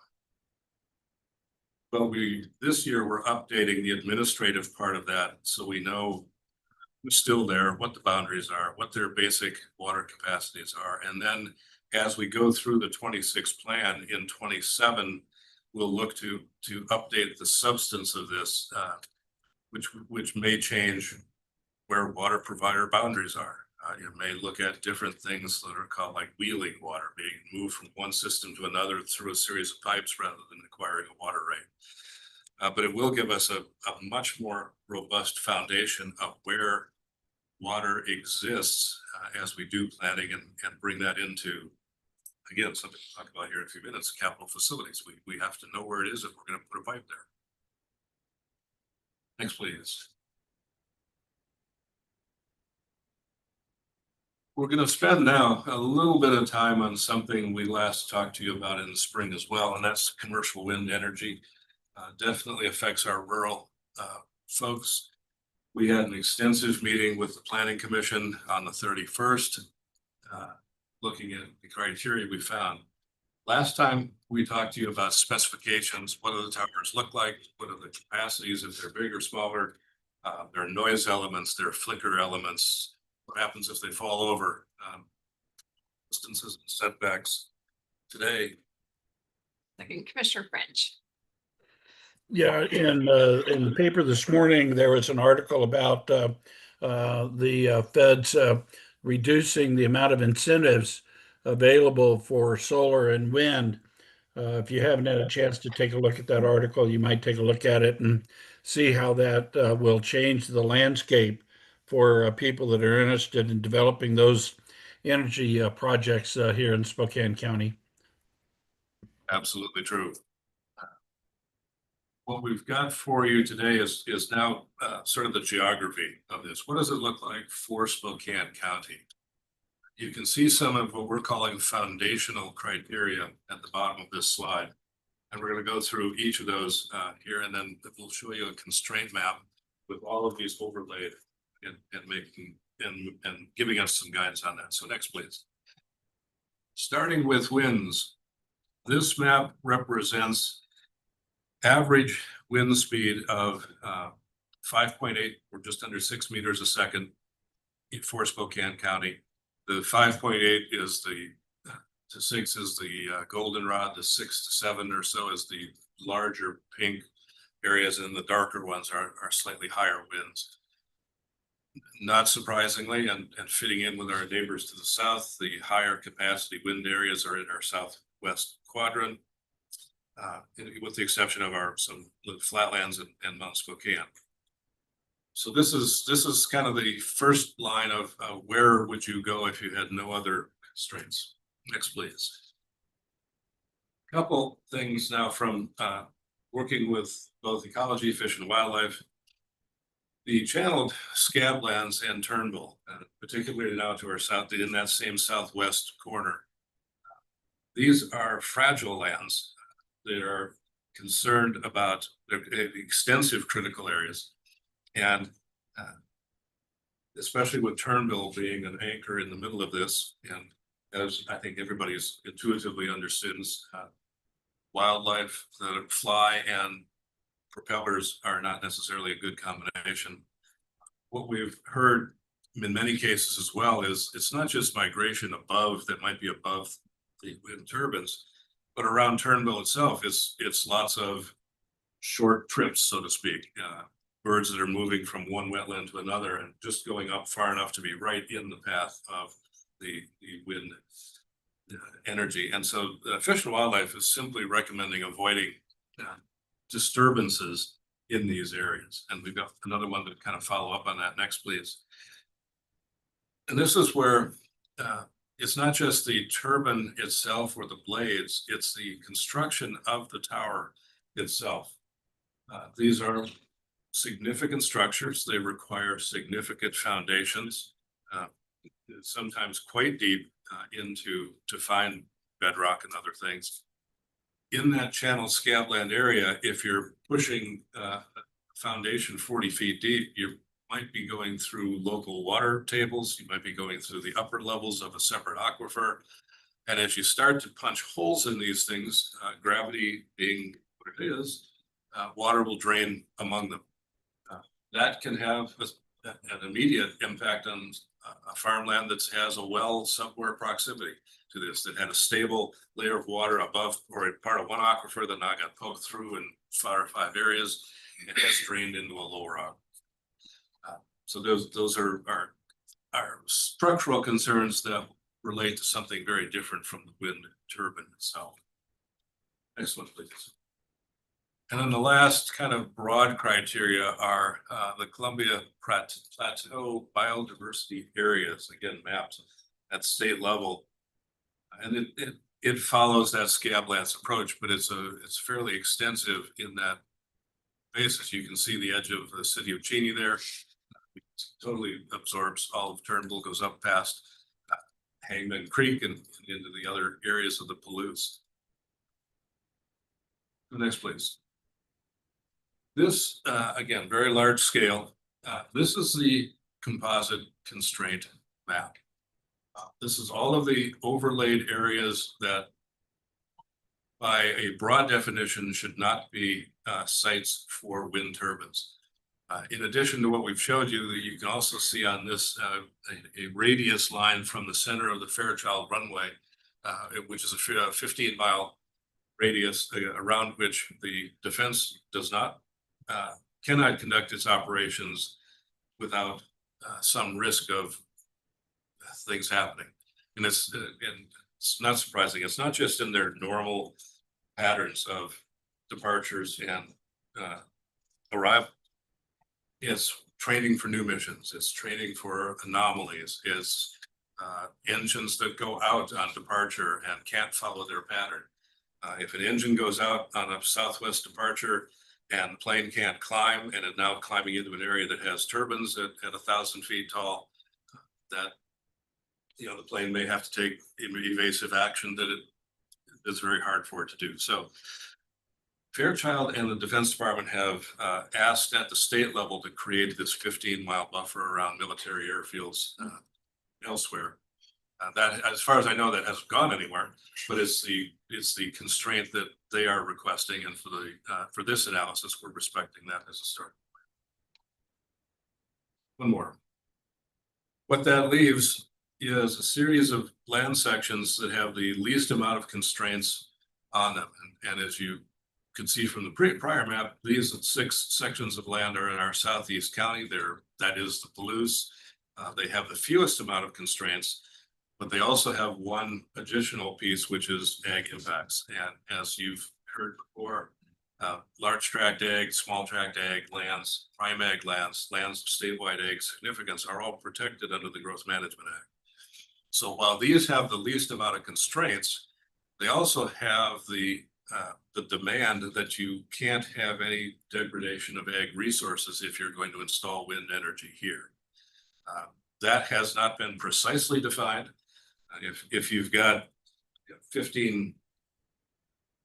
20,000 acres and you're taking out 40 for 40 individual towers, is that 40 acres a significant degradation of ag resources? That may be something that we have to study in more detail. And so what we've got before you here is, like I said, this is the large scale overview of these on a section by section basis. As we go through and study this further, we will make that more granular, bring it down into a more specific area. But also at some point, we believe we will be recommending through the Planning Commission to you something that resembles this constraint map, that if a development company wants to pursue this, they will have to produce the analysis that shows the mitigation necessary to solve these issues of public concern. So this is we think, a pretty significant result of about 2 years worth of work to bring this topic back for you. And I believe it provides the county with a pretty substantial policy choice in working with FSEC, the state committees, or others. At least one power company has been watching this, Cordelio Power. They run the Planning Commission. They've had comments. They have stated they would like the county to have its own regulatory system. They'd rather work with us than work with the state. And they have seen this map. We have not heard any comments since then. Our sense is we don't have to solve every problem. They really need to solve the problem and let us evaluate that, much like you do for other kinds of land use permitting. Thoughts about the wind side? I know we've hit we've hit you with this about 3 or 4 times over the last couple of years, but now we're down to as much detail as we've ever seen before. So how did, wow, this is a lot, it's a lot, and I appreciate like overlaying everything onto one map. So thanks for doing that. How did this map change then from maybe original areas that you were looking at? It changed notably in that we decided to look section by section at each individual section of land and what series of those constraints affected that land.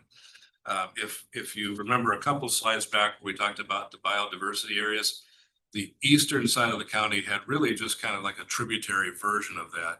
At this level of analysis, that still affected the section of land that touched. So that's an area where there could in fact be a mitigation, for example. But what we did is to try to provide the broadest perspective of using a full land section rather than try to get down on a parcel by parcel basis. So how much land is reflected approximately in those 6 green boxes? Well, section of land is 640 acres. It's a square mile. So that's 6 square miles. Plus this little sliver of lands that are still in the county that are outside of the section system. So that's about 6 1/10 square miles.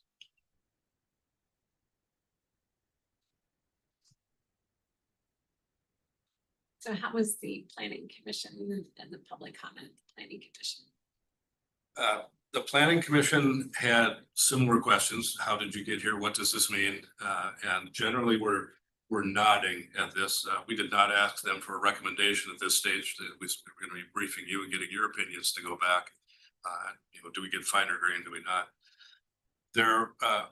There were some comments received by mail still in opposition. There was one person who was quite passionate about his opposition to this, who lives in one of the least constrained areas of the Palouse. And then the power company and representatives were there to speak in favor of it. Anyone from Fairfield?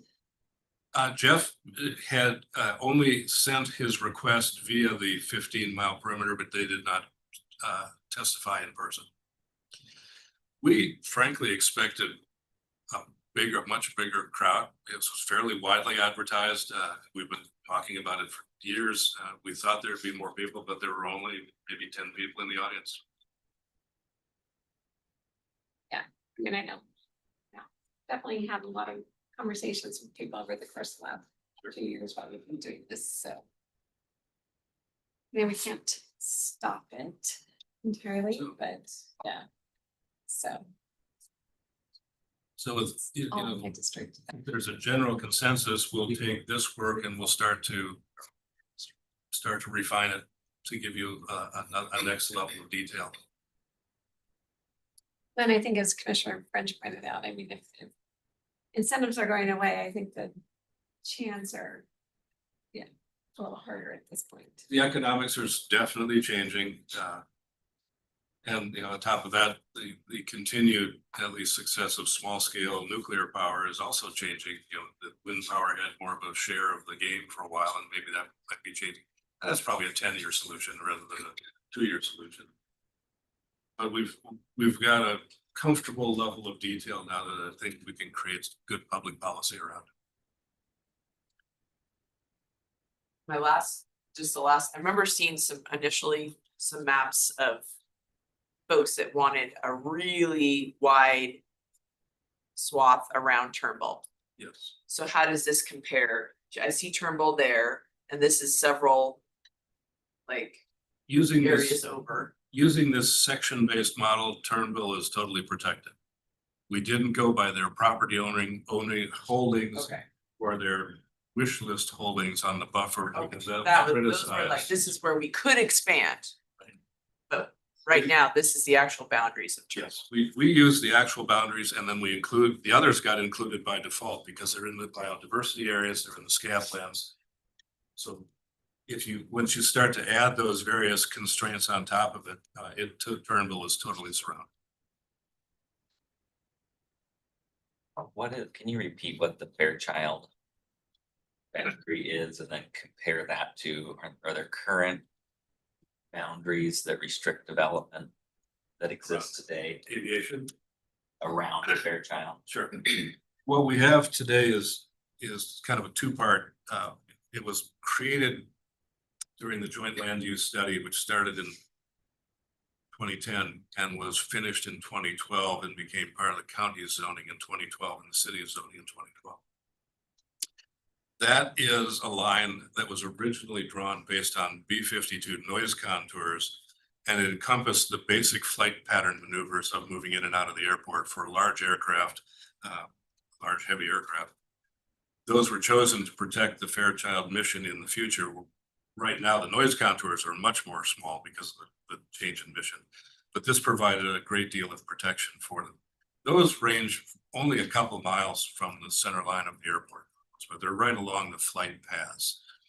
There's also like a civilian version of an MIA-5, which is you're in the influence of an airport, and that's simply a notification to property owners that you have to either have a navigation easement, and that acknowledges that you live near an airport, and you're not going to call them a plane every time you get a noise problem.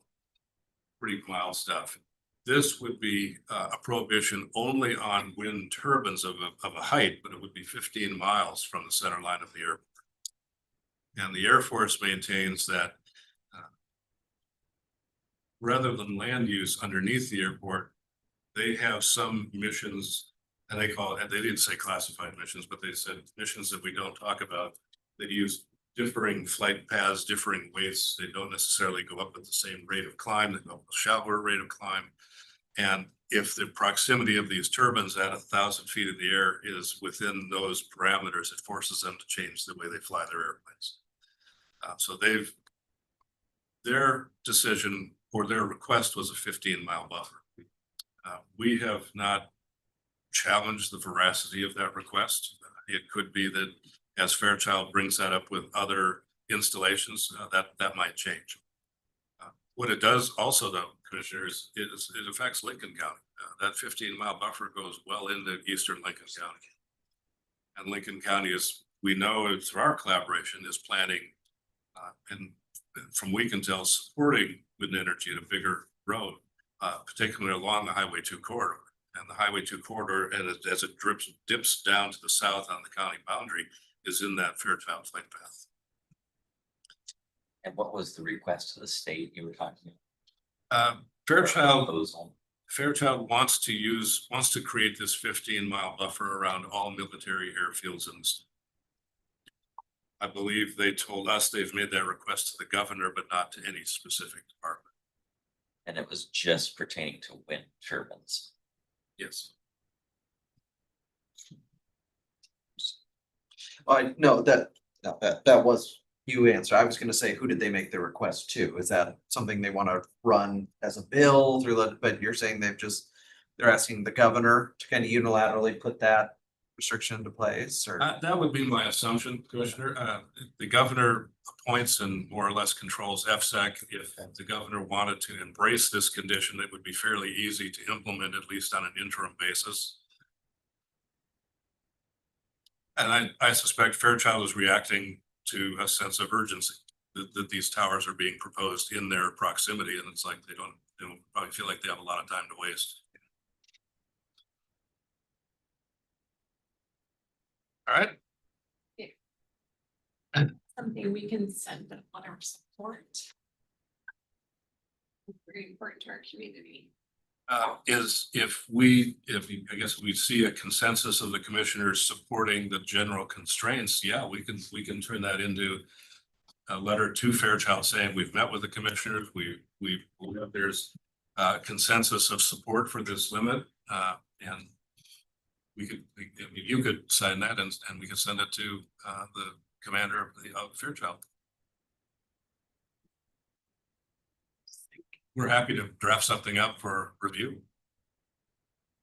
Yeah, I mean, I would request that. I mean, Fairchild's important to our community. It provides a lot of jobs, a lot of economic advantages to us that I think if we start to see encouragement, as we know, it just the more that it happens, the harder it is. At the very least, as a study parameter, supporting it to say, okay, maybe this is too much, but this is a good place to start. Yeah, and I'm happy to reach out to the Yes. Okay. Before we send the letters first, but I mean, I just think it's like, we've got to be mindful. Yeah, of what that does, and it helps, I mean, Fairchild helps them, a lot of Fairchild members live in their community. As well, so if we don't help Well- show our support, Sure. We'll put something together for your review. are you guys in favor? Of a letter of support? I'd have to look at it, cause I mean, this is the first time I've seen this today, so I'd have to consider it. So it's just no windmills within 15 miles of, is it Air Force bases or all military installations? Well, Fairchild's director of their civilian side, Jeff Johnson, made that request specifically to us. And he relayed that Fairchild was making that request to the governor to be around all military airfields. So it was made specifically to us as part of this process. And we'll follow up with Jeff to see if he's had any movement along, and we'll add that to our comments that you may consider. Yeah, I'm interested. I just would like more information and what that would impact throughout the state. Of course. Moving along. The other element on our rural side, agritourism, we have started looking at that, and like wind energy, we're putting these into the context of rural overlays that will be studied within the EIS process so that we can handle all anticipated SEPA needs, which in the case of agritourism, as we've told you, was one of the deciding factors that the Supreme Court used to invalidate the King County ordinance that allowed for expansion of wineries, breweries, distilleries in ag areas. And so rather than try to focus this as a zoning text amendment, as we tried in 23-24, we're putting it into the context of the overall comp plan EIS to be able to study and defend the environmental impacts of this in ag settings. So you can see some of those key elements of the study in here. Again, supporting ag uses. One of the concerns that had come out was what started out as a microbrewery tasting room had become essentially a rural tavern with music and activities, and had nothing to do with the actual ag side of producing what they were producing. And so, you know, we will be looking at how these can be done in a way of protecting ag resources, concurrency impacts. Those have been true in Spokane County for years with our Green Bluff Growers Association. Anybody that's ever climbed up there during Harvest Festival weekend and gotten stuck in 3 hours of traffic understands that. And notably, you know, it's something you kind of tolerate when somebody in your car has got to have pumpkin donuts. But if somebody up at Harvest House has a heart attack, you know, how are we going to, short of air support, every road is clogged. You know, it's a real issue. And then we've heard over time, the wedding events and things that go late into the night, and then people who are perhaps not as capable as they were when they arrived, driving on small rural roads with no lights in a dark sky. There are some safety impacts that need to be thought of if that's going to be an expanded use. So we're looking at it as that overlay, and it would be a two-part approach. One would be the ag lands themselves, and then would be is it viable in the rural traditional or rural conservation zones as well? You don't have the ag impacts or that concurrency, but you do have generally smaller lots, neighbor concerns about noise, traffic, light pollution, things like that. So there's a different set of balancing that has to be done to look at the various sides of the rural. It is something, as we've taken the lead from you, we know this is a strong support from the board. We want to find a way to make it happen, and using it through the EIS is probably the most likely way of getting it supported in our comp plan. Next, please. Next few issues are going to be more directly related to the update, and then we'll get into the EIS part of it. Capital facilities planning. Most of you remember this was one of the key elements of how Spokane County was out of compliance toward the end. We have, we meaning the board fixed this in 2023 by updating its capital facilities plan to be GMA compliant. Had done so again in 24, keeping with comp plan amendments and combining the CIP effort from the departments into the CFP with its sources and uses being ones that are specifically called out by the comp plan by GMA, and being able to make sure that those capital projects that are using those funds like REAP funds are in fact advancing comp plan goals and policies. So we've talked recently, Scott and I have talked recently about making sure as the budget process is going through its capital side, that we're reconnecting those elements. And in some cases, it's pretty straightforward. The city of Spokane has a pretty good model where they lay out their capital facilities and they simply list like a plan amendment. This means this goal, this policy of the comprehensive plan. And it's in some cases can be as simple as that. It's just not something that we've been more directly doing in the past. So. Question on this. Yes. Is the 6-year finance plan all that's required by GMA or a longer term? The 6-year is required by the GMA. The 20-year plan that you saw last time was a request from FutureWise that we agreed to in the settlement agreement. That was a one-time approach. Now, the fact that the comp plan is a 20-year horizon means we're still looking at a 20-year out, a 20-year look at that, but the required part is only the 6-year plan. So these elements that are here that have to demonstrate concurrency must be in or available or planned and funded somewhere in that 6-year period. And frankly, that's a reasonable part. You can generally forecast the market in that 3 to 5 year window. So if you've got a 6-year window on your capital facilities, you're probably going to line up pretty well. If you're trying to predict the market 20 years out, get out your crystal ball.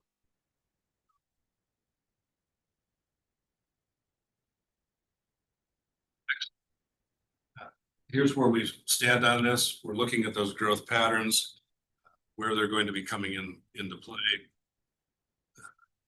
Just a second. Yeah, Commissioner French. Thank you, Madam Chair. Scott, how do we, or are you dealing with current deficiencies with the capital facilities, much less projected infrastructure needs? We will be looking to meet with all of the department staff that manage those capital requests and facilities and asking them that very question. And that includes other jurisdictions?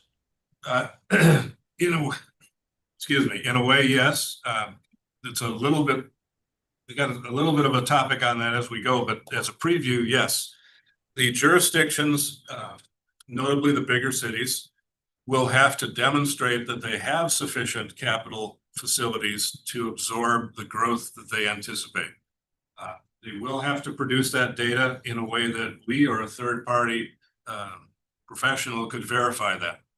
So we will be asking them as we go forward, and that's going to be part of the EIS alternatives because we have to know that number. Again, it's kind of a preview of a later slide. The city of Spokane Valley has indicated informally that they do not have the capacity to absorb the allocation that they've been assigned, the population or the housing allocations.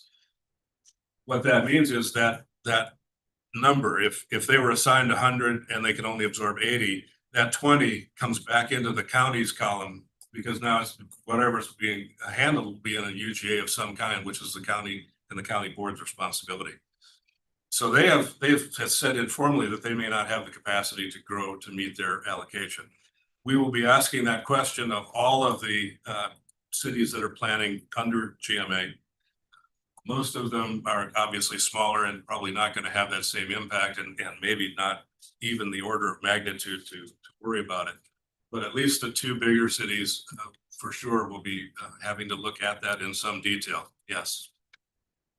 So if a jurisdiction has a current deficiency with regard to capital facilities, will they have to demonstrate their ability to get current before they can handle new growth? Or how will that factor into the analysis for allocations? I'm not an attorney and I don't wish to play one on TV, but what we know about GMA is what we've learned in the past is that when you have that deficiency, you have a couple choices. You can, back to your 6-year plan, you can show that you are going to fund it adequately in your 6-year plan, meaning you're going to put resources to meet your level of service. Or you have to change your growth projections to match the level of service that you can provide.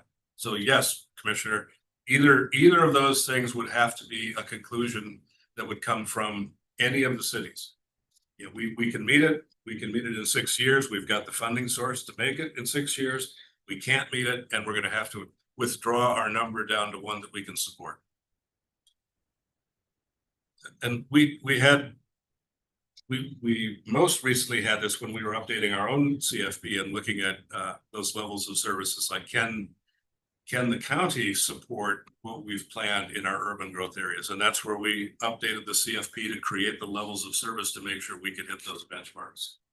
So we've been through this in a fairly detailed approach, and so it gives us a chance to evaluate, I think, fairly and honestly.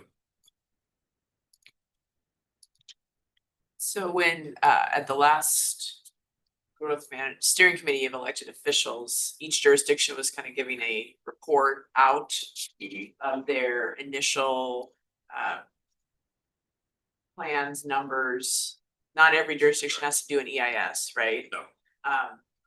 So did the Valley, I don't remember the Valley speaking to the maybe not being able to meet the number, and I could have just missed it. No, they have been very informal about that. That's been almost a verbal communication. It's never even. Is that related to deficiencies that they think around access to water purveyors? We don't know. Okay. We simply don't know. Because they would need to use, you were talking about updating the water planning document, right, with all the different water purveyors. So how does that play into all of this? Because we kind of need that information, right? Yes. For the different, for at least the Valley, the city of Spokane and the county, the large jurisdictions, to be able to show that water could be provided, right? And the city. But the infrastructure, there's a plan to have infrastructure for that. Well, infrastructure and in the case of water, actual water Right, rights. water rights, right. You have paper water and real water. So would that water plan look at both of those things? The one from 99 that is being updated? Initially, we're updating the administrative part of that. We're not going back to a water district and say, we're gonna go through, you've got to justify all your water rights, because we don't have, only the coordinating committee does. We all have agreed, though, that that's important as a function of comprehensive planning, because Washington has begun the process of adjudicating water rights. There's, I think, 2 counties west of the Cascades up against the border, maybe Whatcom and maybe another. And they have indicated that Spokane is on the short list to follow that. Adjudication is a very detailed legal process of laying out the validity of not only your water right, but your wet water. That's probably in our future in the next 5 years, hypothetically. So the water purveyors now do need to get organized and be ready for that process to go through. For the city of the Valley, yeah, there's a handful of different water purveyors that all work for the city of the Valley. We know some of them are struggling because of comp plan amendments that we've seen in the past. We've not asked them for details yet of where that is, but the Valley and others will have to say, we have enough water. Here's how we're demonstrating it, and here's the commitment we have to do that. The city. And we will have to do that too in our. We'll have to verify. areas, Yeah. with water purveyors. Yeah. We will take their work. We don't verify. We will take their work, but we've told them for the last 4 years that the county will check your work. Mr. French. Yeah, and just to follow up on Mr. Chesney's comments, the state of Idaho and specifically Kootenai County has already gone through the adjudication process. And they did that a little over 10 years ago. And so that is really problematic for Spokane County because we did not do it in conjunction with each other. The state was unwilling to pursue adjudication of water rights on the same timetable that Idaho was and stuff. So we're going to be dealing with what's left, kind of a deal, as opposed to what could be negotiated on a compromise. So that's going to be a real challenge for the county when we do get into that. But grateful that the state has finally recognized that we got to come to the table. Thank you.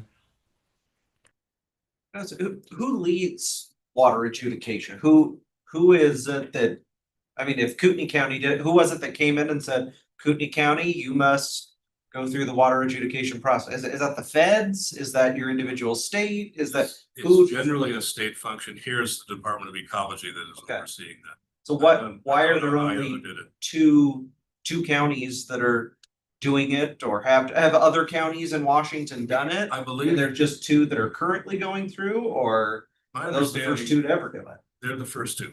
This is a new process. Those are the first two. And then we're somewhere on the short list after that. We'll find out. Go ahead, Commissioner. Yeah, so the argument that was made back when Kootenai County was doing the adjudication was that the state was financially not in a position to where they could afford to invest the resources necessary to conduct the adjudication process. I think Mr. Chesney's already alluded to the fact that it's very time consuming, but it's also a very expensive process to go through. But grateful that the state's finally saying we're going to do it now. It'll be interesting to see if they can find the money to do it.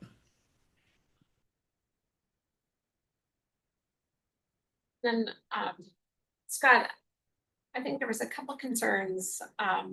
City of Spokane Valley reached out to me that, you know, like there was a presentation of the PTAC. Yes. But, you know, didn't feel like they had enough time to really respond to it.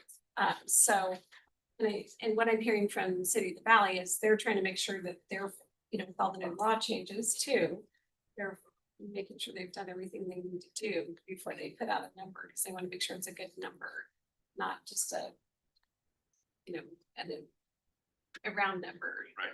So, I mean, I think that's why they're being a little tighter, trying to just make sure that they've done everything they can. I agree. I don't think there's anything nefarious in their actions at all. They're just way behind everybody else. Part of that, they lost their planning manager a while back. It took them a while to find a replacement. They did not do a lot of progress in that interim period. The information that was shared by PTAC was about UGA areas only, though, so it wasn't directly involved with the City of the Valley.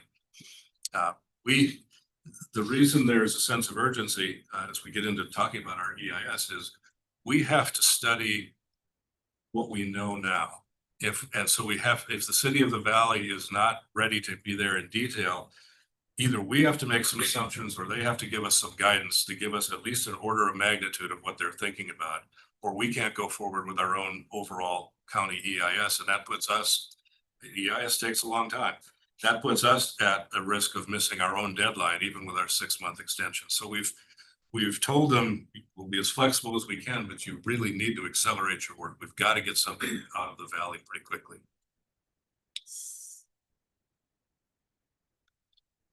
Yeah, one of the things I know they touched on at a meeting when I had spoken with them a couple weeks ago was they had said, because of the new state laws that kind of allow for cities to go up to a higher number of density per acre, that they have to sort of implement that overlay onto their land. And that's what's putting them behind, because I know the city of Spokane kind of initiated those policies prior to the state legislation putting it in place. So that was one of the things they said. So the city of Spokane kind of had a jump on that because they had put them in place, you know, councilmatically, and so they're kind of playing catch up now because of the state law change. Totally agree.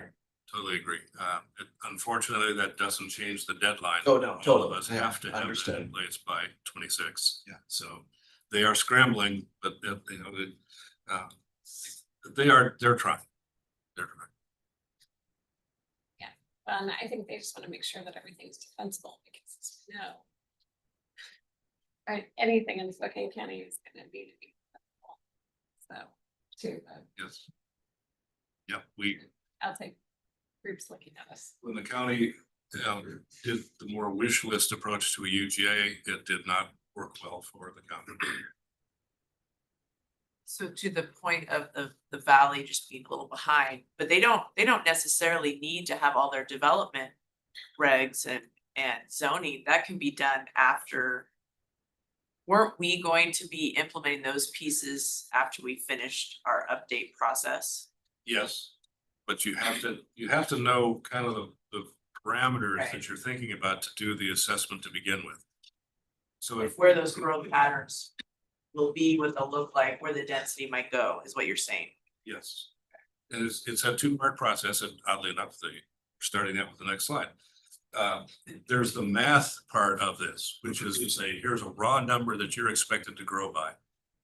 Given your development regs now and your densities, if your densities move from a maximum of 6 units an acre to 8 units an acre, how much more capacity can you carry? The city went through that exercise, as Commissioner Kern said, well ahead of the state, so they were ahead of that process. Where that also then gets tricky is when it moves from math to geography. Just because you can do the math doesn't mean you've got the right lands to do it. That doesn't mean you've got the political will to do it, or that there's a market that will support it. That's kind of where we're going to end up today's discussion is how are we going to handle that? So if we're kind of done with capital facilities, and we can move on. Yes. The next batch is more closely related to what we're all interested in. That's housing and housing growth. Mr. Waldorf, you mentioned the steering committee meeting where the communities did all of them put out this table. And all of them had deficiencies in some levels of their capacities. This next round of work is to say, what are we going to do about those lack of capacities in those lower income levels? And that's going to be a challenge, but you can, in our table, for the moment, we're showing their given densities, a somewhat surplus in the rural side and some challenges on the lower income side. Next, please. It's summarized better in this next page. So the 0 to 80% AMI income brackets in the county's allocation, the math suggests the county needs almost 12,000 units. The density categories that the county currently has would accommodate 2,500 of that. And about 1,500 had been built in this last few period, but that still leaves a deficit of almost 8,000 units. That's a very big number. And even there, if you go up to the 120, there's still a deficit of those units. The challenge that the city and the city of the valley, again, the three bigger players, frankly, as we refine these numbers, those three entities need to get together and figure out what makes the best public policy sense to handle this. Because GMA anticipates that we're all equal, that the county is equal and the cities are equal. That's not true. It's not good policy. It's not good planning.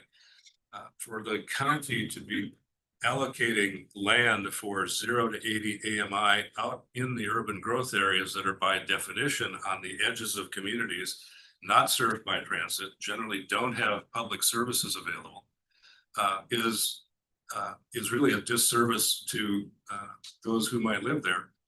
And yet we've said from the beginning, it's equally perhaps unfair to say that the entire 0 to 80% AMI cohort should be in the city of Spokane because that's where the central core is.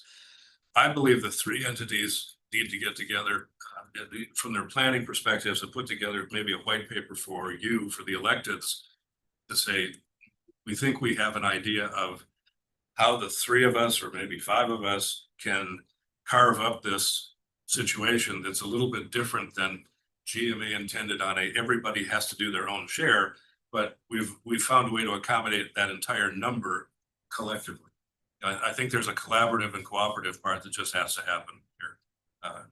Because it just doesn't make economic or social sense in our minds to say we're putting these people out on the edge of the community because you sort of have to.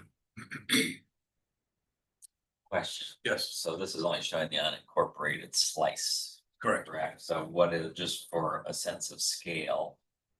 It says new units needed almost 12,000 in the unincorporated. Mhm. So how many are needed in the city and the valley, just as so I'm getting a sense of scale, Yeah, the whole picture. The biggest allocation of growth by entity is for the 20-year horizon is the unincorporated county, 35,000, 36,000 residents.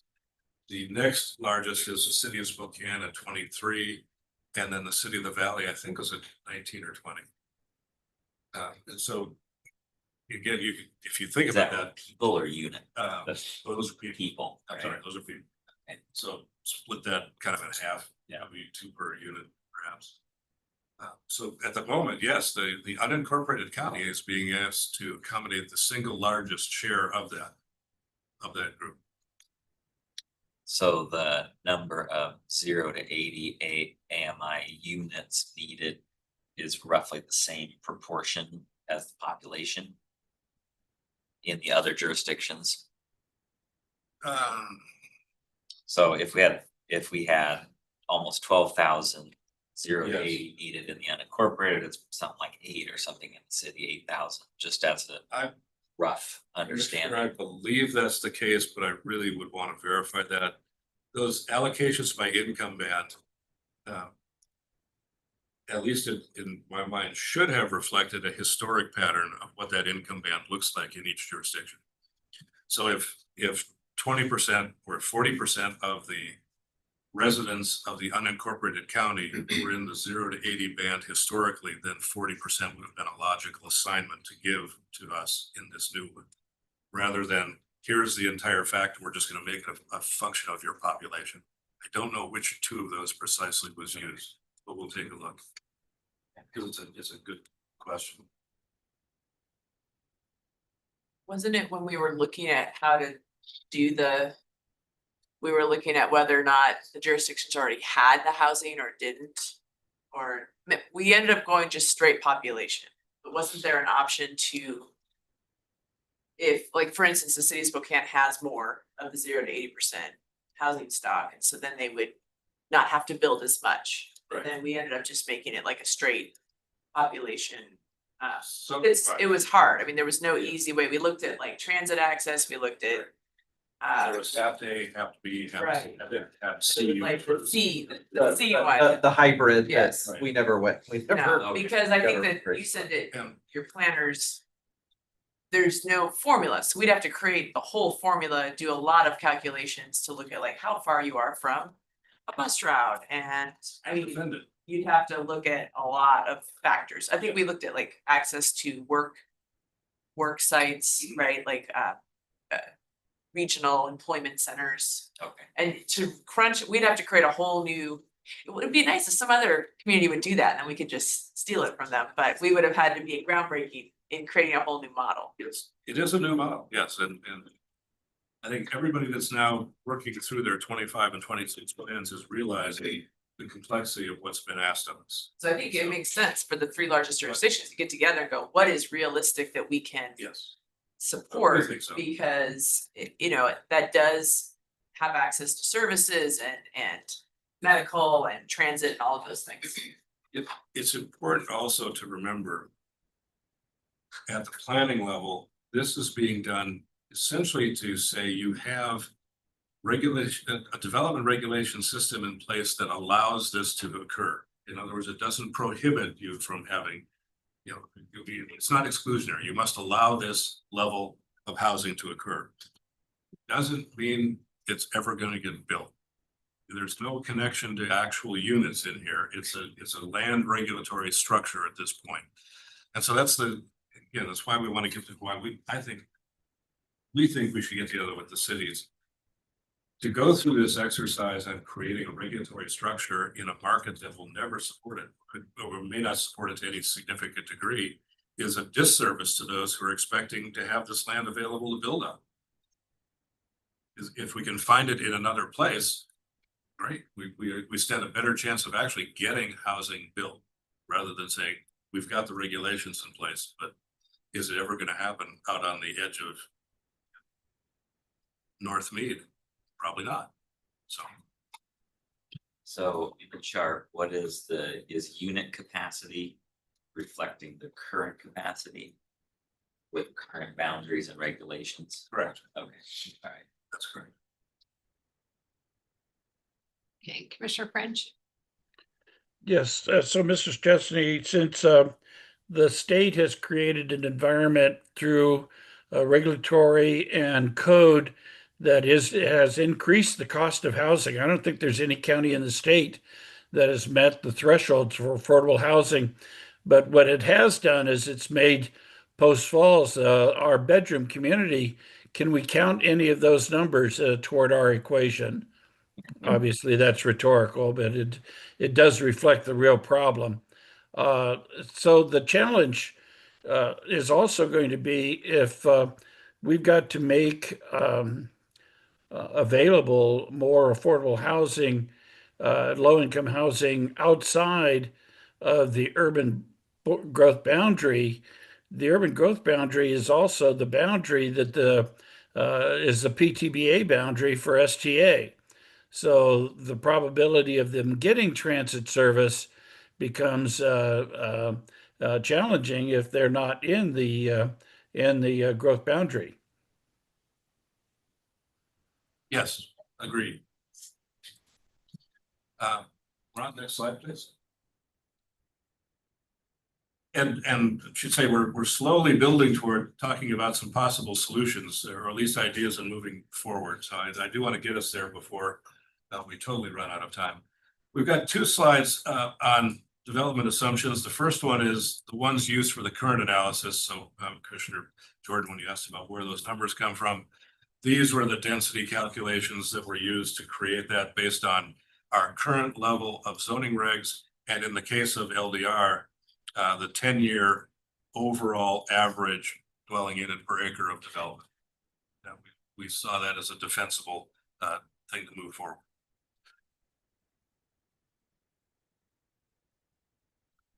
The next slide showed the assumptions for the first year alternative 1 in the EIS, which assumes that there's a higher level of density. And we're going to talk about a couple of ways of getting there. One way of looking again at the math, not the geography, is leaving our LDR at a maximum of 8, but anticipating that it will build out closer to that.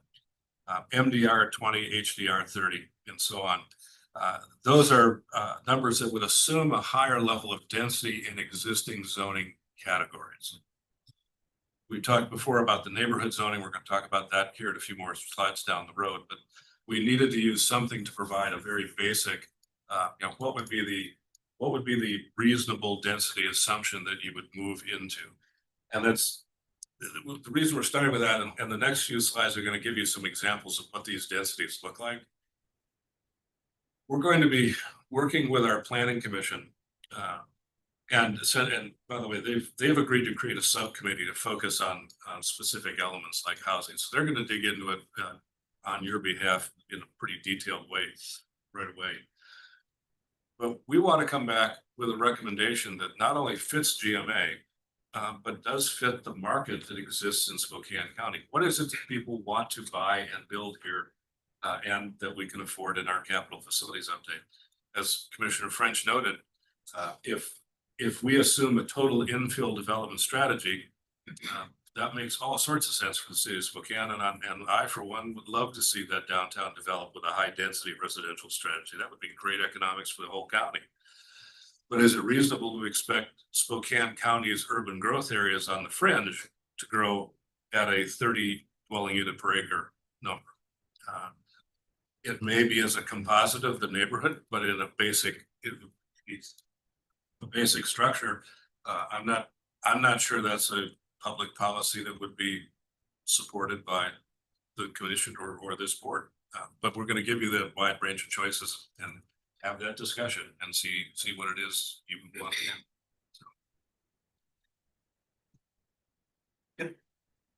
Can you just explain the two, this slide and the previous slide for low density, you've got the 4.46, and then you have 8 units per acre on the next, and then the 15 to 20, how do you?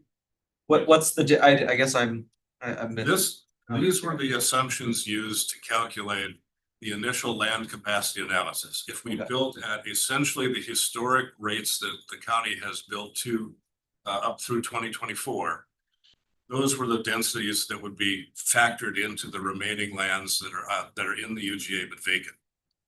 Okay, so you're using as your assumption that we're not gonna build to the max density, we're gonna build to sort of the historical Right. built out to, okay, That's got the it, first snapshot. got it. So if we do nothing to change our regs, this is the pattern that we would use to calculate capital facilities and others to build out these areas. The next slide is recognizing that the legislature is increasingly pressuring cities and counties to increase their densities for residential development. This is a higher level of that we would then look at. If you increase these densities but keep the same land area, what additional population and number of units could you put into a given area? Okay, so it's more, the first slide is more what the market has built to. The second slide is what your potential to build to, Yes. essentially. Okay. And we're gonna work through, it's not gonna be one or the other as we ultimately get back to. Okay. So just to clarify, so the first list is what the market and existing or past zoning has built. What's been allowed. Yes, that's the historic pattern. That's how we have built over the last 10 years. So then alternative one is just a different choice we could make. Yes, based on the housing bills that have come out of the legislature, it's pushing us in, this is what the legislature is directing us to consider. And that's for the unincorporated area. Correct. Okay, all right, thank you. Unincorporated area within the urban growth boundary. Within UGA, okay. Got it. I know, there's a lot of moving parts. Commissioner French. Well, your number for your low density residential at 2.5, I think is too high. I've seen numbers now than the 1 or 2.15 range, because younger people are deciding not to have children, and the gay community growth is also not leading to higher birth rates. And you're seeing that both in school projections and enrollments as well. So I think there's supporting data for a lower number there. And that's brings up a quick response in that these are this is a range that reflects one perspective. As we bring this into the environmental impact assessment process, that number very likely will change because we will have data studying it directly. We will be looking at school district enrollments. We'll be looking at past patterns. And so we'll be able to come back and say more definitively, yes, that number is now really 2.1 or 2.05 or something like that, because we'll have data that can substantiate that. These numbers were picked early on as, you know, give us an outside perspective. What would it look like at simply a higher density with keeping the same dwelling or same persons per dwelling unit? We fully anticipate that these will evolve into more refined numbers as we go on. The next handful of slides are just going to be, we'll go through pretty quickly. They're reflecting what do these densities look like. Here's 4 units an acre, looks pretty typical. Sidewalks, room for sidewalks, individual yards, 7,000 foot. Traditional streetscapes, street trees, in this case, even the possibility of mid-block pass-throughs. We see that a lot. Next slide is slightly smaller lots, 5 units an acre. Still the streetscape, but in this case, we've moved to alley-supported development. to add to take that density increase in place. Next slide, at the true 8 units per acre, no more than 4,000 square foot lots, minimal setbacks, very tight. This is still in ownership, much like a townhouse project, but not yet 0 lot line. Those are probably nothing more than fire code separations between the buildings. Again, alley access, and in this case, that smaller lot leads to pretty uniformity in home design. Next, please. At 15 units an acre, you've got the possibility of doing some variety. And this is where the neighborhood design concept starts to show some possibilities. We've nearly doubled the density. We've moved toward a townhouse project and not very much single family in this case, but it does have some variety and it provides some open space and amenity. It has some common space. Next, please. And if we go then to slightly more than that, now you're in a total multifamily project, only formal open spaces that have been defined, nothing casual, only surface and some garage parking, and maybe an amenity in the middle of a courthouse. This is a fairly traditional apartment subdivision apartment complex, and that's what it looks like at that densities. And then the last one is 30 units an acre, which is simply an urban form. Now you're getting multifamily, whether ownership or condo, losing the common space. This could be Queen Anne in Seattle. It could be the Ballard, but it works. It's just a totally different thing. But we wanted to give you just a really quick perspective as we start talking what these densities look like. These are the kind of products that come out of that. Any kind of parting thoughts on housing? Again, much more to come, but we wanted to share kind of where we're going, and then we're going to talk about it in the EIS here in just a couple of minutes. The next two slides are our economic development approach. This is getting started because we've been focused on the growth from population and housing, but we have to add a jobs component. And what we're showing here is a jobs graph of how the county has changed. You can see that very large jump in the 21-22. That of course is Amazon. 6,000 new jobs in a less than 1 year period. What we're showing based on the methodology that's currently accepted, used by SRTC and others, is a job trend of 13,000 employees. We've got room for a little less than that. So we have, and this is really a statistical, nothing here, almost a margin of error.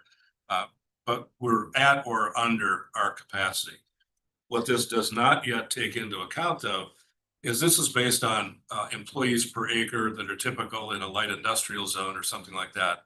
And one of the things that we need to be looking at as we go to the next slide is what is the composition of our non-residential base need to look like, rather than what is it now and is it going to continue just with the same trends? Are we simply going to be distribution and warehousing, or are we going to have companies like Hollister Steer in the city now? But is a high-tech company going to expand and do something? Is aerospace going to take on a different role around the airport?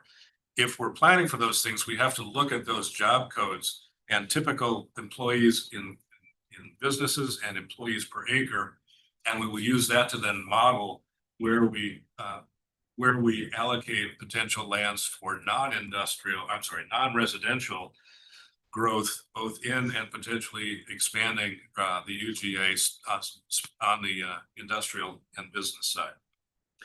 You can see here just a couple of blurbs. The West Plains industry is transportation, warehousing, 70% of the workforce, and North Metro educational services dominated by Whitworth. So as I said, we're going to be now looking at the analysis from SRTC and trying to make that a more robust approach to, and the reason we're doing that is UGA contemplates boundaries that are set by defined growth, but it doesn't leave a lot of room for an unanticipated development opportunity to come along. And we want to be able to position the county to have sufficient lands that can be served for industrial or manufacturing purposes. Rather than have to go through a 2-year or more comp plan amendment when business travels at the speed of money. And if you don't have something available, it will find someplace else to go. And so we're trying to build an argument to say these are the logical kinds of industry classifications that we could attract. And what does that mean for preserving land use for both known and forecast and unanticipated growth? Does that make sense? At least at this stage, we know there's a lot more to come here too. Moving on. This is oh, sorry, one more thing, the smaller city growth. This is really important because we tend to think of just the metro core for all of this, but all of these cities have their own individual character. They all have unique things about them. They're going to grow in different ways. Deer Park is firmly grasping the fact that as the North Spokane corridor opens up in the next 5 years, it will be subject to some development pressure that it has not had in its past, both for commuters as well for businesses that may want to relocate within the general area, but not in or adjacent to the metro core. Medical Lake similarly wants to reestablish itself as a resort destination. They're working on a redevelopment plan to do so. They also are obviously rebuilding from the devastating fire. And one of the things that we are working with them is to try to find a GMA path. And this is where Colin is learning at the end of a fire hose on our GMA world. For example, the lakefront properties around Silver Lake, a lot of which burned, they all had septic fields. Those septic fields were almost all between the cottage and the water in a very traditional way. We're off on the side. Is there a tool we can find to allow for a small scale municipal service, sewer service, to hook those up and prevent them from having to rebuild septic fields in a very fragile ecological area? We don't know. Right now, GMA generally frowns upon that. But if there's a terrible flaw in GMA, it's tying sewer extensions to sprawl. Sprawl is still not defined. But if there's a reason to extend a sewer that is for environmental protection, water protection, aquifer protection, and you can still put a fence around it in some way that says this is a very limited expansion and will not generate a suburban subdivision, it seems to me there ought to be a way to do that. And so we're going to explore that with Medical Lake. That would be a really helpful thing for them as well as the overall economic environmental health of the county. Airway Heights, we all know, also significantly constrained by the airport. We want to help them grow in a compatible way. Not only are they constrained by the JLUS from Fairchild, they're constrained on their east and north side by mineral and mining extraction operations that are not going away for 50 years. And so they have, they just have really significant growth challenges. And Cheney, they of course, as you recall, they started one of these discussions about UGA swaps in 22, only to come back in 25 and declare that they can absorb all of their growth for the next 20 years within their city limit. And so the UGA equation there kind of goes away, but they're taking a more direct, densification aspect to what's going on. So, okay, now let's move on. EIS. This is kind of the summing up of everything you've heard for the last hour or so. You've seen this slide before. It's the summary of what it is, what it's doing, and our sense of wanting to ask you for some direction. Next, please. The calendar is chugging along. You can see that we are here at the August level, and now into December, we're going to be studying the 3 alternatives that we're going to talk about here in a few minutes. We'll be coming back to you somewhere in that 3rd quarter, early 4th quarter to recommend a preferred alternative within this set of benchmarks or bookends that we're going to talk about, and then that will be studied in more detail. Next, please. And this just lays that out. And the important part is that third bullet, and that's that the county can adopt anything within the bookends or the ends of this. And that's what gives us the flexibility of studying the high density versus the do nothing side of this. Is once we've looked at those, either end of those, we can refine and formulate a growth strategy within that will be directly satisfied by the environmental analysis. Next, please. Couple slides. One, as we say, setting the bookends. We're looking at three. A no action alternative, which is like literally that. We don't change our development regs. We don't change our boundary patterns. Like the second is the infill version that we alluded to is the housing discussion, which is, can we accommodate growth with nothing more than density and performance increases and not change the land area being allocated for growth? And the third is a combination. The third is reflective of what's the historic pattern, what do people want and want to buy here, and can we accommodate some infill and some growth, which gives us a hopefully a more vibrant market. Those are kind of basic bookends that we're looking like. Next one. We've kind of explained that no action is the existing alternatives. The alternative one does include de-designation of urban growth area lands that are currently rural and that have not developed in the last 35 years. And an alternative two looks at growth or repositioning lands from UGA lands. In a sense, it's kind of the swap prime. If lands have not grown in a certain area, but we have some pressure to grow in this area, can we put acreages here, take acreages here, ultimately end up with a smaller UGA, but it's better positioned to accommodate growth. This will also look at some related things, the urban reserve lands, which we've shared with you before. That's where our predecessors thought we would be growing over this amount of time. They have not shown any real pressure. They've been carved up into 20-acre pieces for the most part now. Some of them, like the south of Spokane, South Hill, stretch around Moran Prairie down to 195, very difficult land to develop. So we'll be looking at whether those should remain in an urban reserve or whether they should be reclassified in a rural land category and be taken out of consideration for the next 50 years of growth. And then the overlays, agritourism wind overlays will all come into alternative two. So last few slides. Next, please. Focused study on alternative one. You'd be looking at these infill actions which are consistent with GMA and then hopefully reflects a market of development within our basic constraints. This will also look at not just at 8, 20, 30 units an acre using our existing zoning classifications. This is where we will explore what does that mixed use zoning look like in neighborhoods, and does that have a maximum or a blended zone that gets us at a slightly higher level but still has a range of housing products that are sought out by the market. So we'll explore that here. Next slide. And then this is the allocation by place, the geography. This is where we'll start to see what's the pressure on our UGA, not just in 5 years, but in 20 years based on where these analyses go.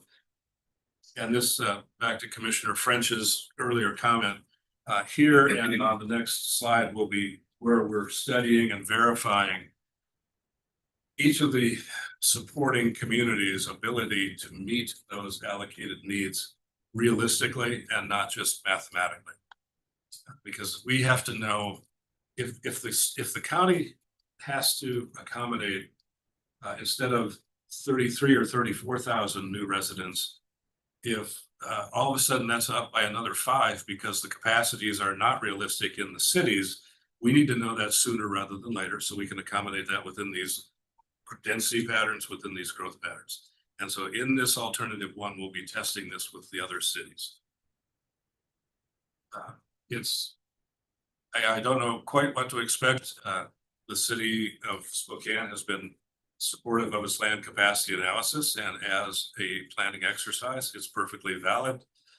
But how that translates into legitimate growth that can be built in 5, 10, 20 years, they have to demonstrate that they have a realistic way of doing that. If upzoning the west central neighborhood is realistic, then they need to show that they've got a tool to make that happen. That's one of the recommendations on their heat map. So this side, Ron. And then this is the what we call the best of options. Best infill, keeping a market for single family detached housing that is presumably still desired, recognizing that if we shut that corridor of opportunity off completely, Kootenai County will absorb some of that. It will simply go somewhere else. Maybe Lincoln or Stevens County will grow, or maybe they won't. But this is ultimately where we think we'll be coming back to you in these various parameters, all being synthesized into a pie that we can come back and share with you in November.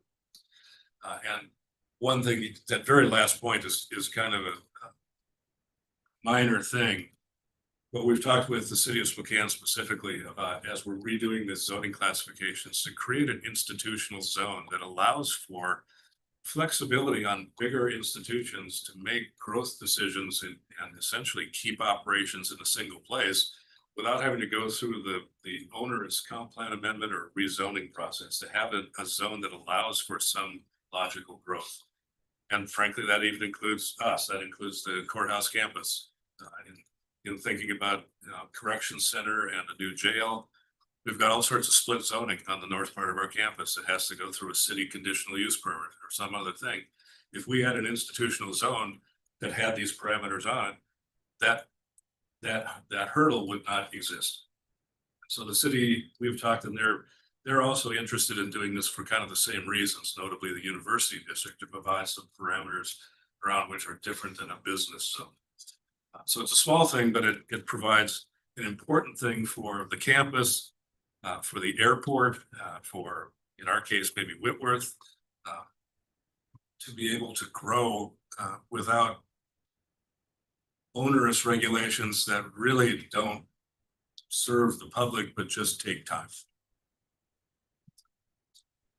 With that, we've covered a lot of territory, and I thank you for your patience up front. I meant it. I know we've gone long, but we put a lot before you. And we welcome any final questions or any thoughts you may have. We will continue to work away on this. We're preparing for a steering committee update in September, and then we will come back here with a quarterly update in November that'll start to really nail down what this is going to look like. Yes, I guess my question would be, and I mean, it's one I've been asked by a lot of folks, is, on your calendar here, where would you say it falls to where we're actually discussing, the requests from the public, and which it's like, okay, say we pick, option 2 here, or alternate 2, and we actually are going to bring in some acreage. At what point do we decide, okay, 3 acres here, 2 acres over here, 5 acres over here? I mean, at what point do we get to that where we're actually deciding which acre, which parcels, which land? We are evaluating all of the private requests right now using scoring criteria based on proximity to public services, highway, transportation infrastructure, so on and so forth. That will go into the mix as we explore how much of alternative 2 we think is feasible under GMA. We would expect to have the first draft or first look at that report in time for the September steering committee. So I think that's the 17th. So soon. It'll be I hate to say dangerous, because the first time you put any kind of mapping out there, it's like, I'm there, I'm not there, I'm here, I'm not there. But we'll have an analysis at least of what that growth looks like, perhaps how much acreage we will need, and maybe some general areas where it is. the expectation is that probably comes down to, as you said, the 2 acres, 3 acres, 5 acres. That's probably gonna happen at by the November steering committee.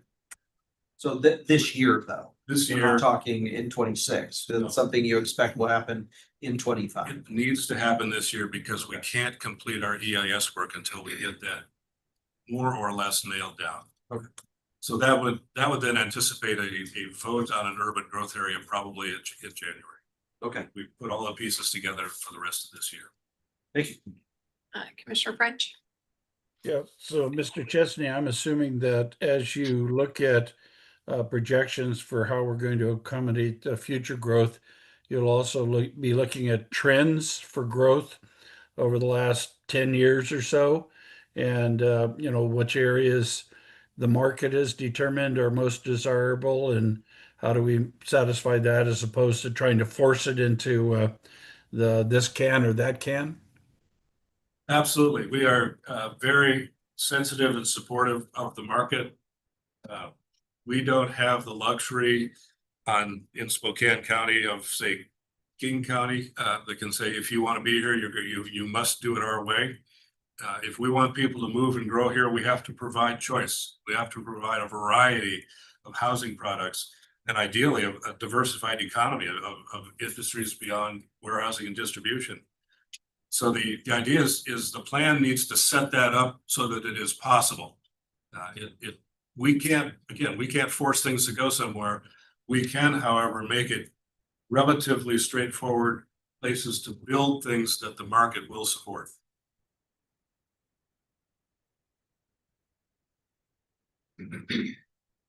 So can you refresh for me the benefit of combining the commercial industrial into a business zoning?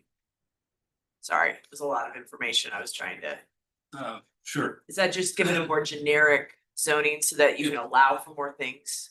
In one sense, yes, but it's reflecting that if you take away heavy industry, not just smokestack industry, but real manufacturing, light industrial and a lot of commerce have similar intensities of use in land use and in noise and in transportation around them. They don't necessarily need to be in separate zoning categories. If you have them combined, you can build those parameters of performance around them so that you can have a business go onto a piece of land that they can afford because it's allowed instead of, well, you're not zoned for the right thing. You've got to go through another step to get there. So it provides more flexibility, but it's doing so based on the fact that these uses have some uniformity in how they impact the rest of the world. You don't have, a big beer distributor that operates lots of trucks at 4 a.m. That's in the middle of an apartment complex, but you might have a machine shop that's totally enclosed and does relatively quiet work. Would be a way of balancing those uses in a single zone. So second question, do you think as you're developing out, looks like 3 alternatives, we may find that there's things that we like about one or the other. So could that expand into 1A or 2B? Yes. How do you see that playing out? Yes. Okay. We've set this up so that you will have, within logical reason, you'll have the ability to pick and choose between 0 and 3.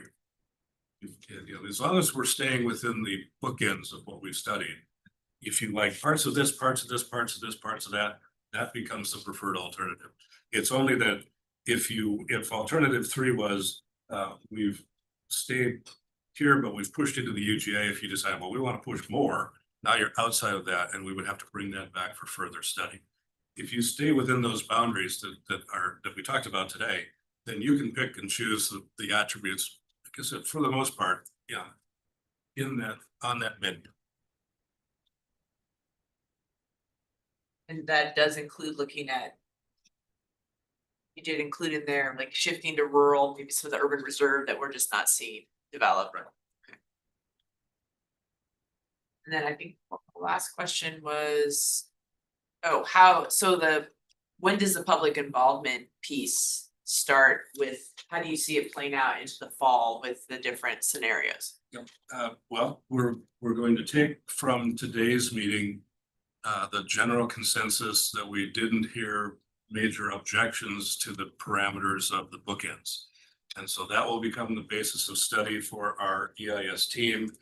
We think that as we get even a month or so, as we get closer to that September steering committee meeting, get some direction from them, and then we've got a series of documents and products that we can take out to the public for their comments. So I would say late September, October will be the next time we will have a fairly intense public participation round. And then that will help advise, it will give this planning commission and you guidance from the public by the time we come back in November for more decisions. Sorry, one last question. So what about moving, what if we find that there's areas in our UGA that we don't think are gonna develop, we wanna swap that for other areas? Which alternative is that studied in? That you're anticipating? Well, we'll study in alternative one, because we need to know if we're talking about density increases in our current geography. That's where you start. Yeah. Yeah. And we find out that after talking for 2 years, that there's a development parcel that there's no interest in developing it. We'll take that into account, and then really there will be a question of if we're going, if it's 20 acres. Is that 20 acres essential? Should that stay in the UGA and anticipated, or should it be withdrawn from the UGA and moved around at some point? There could be UGA withdrawals. I think that's unlikely, but it's possible.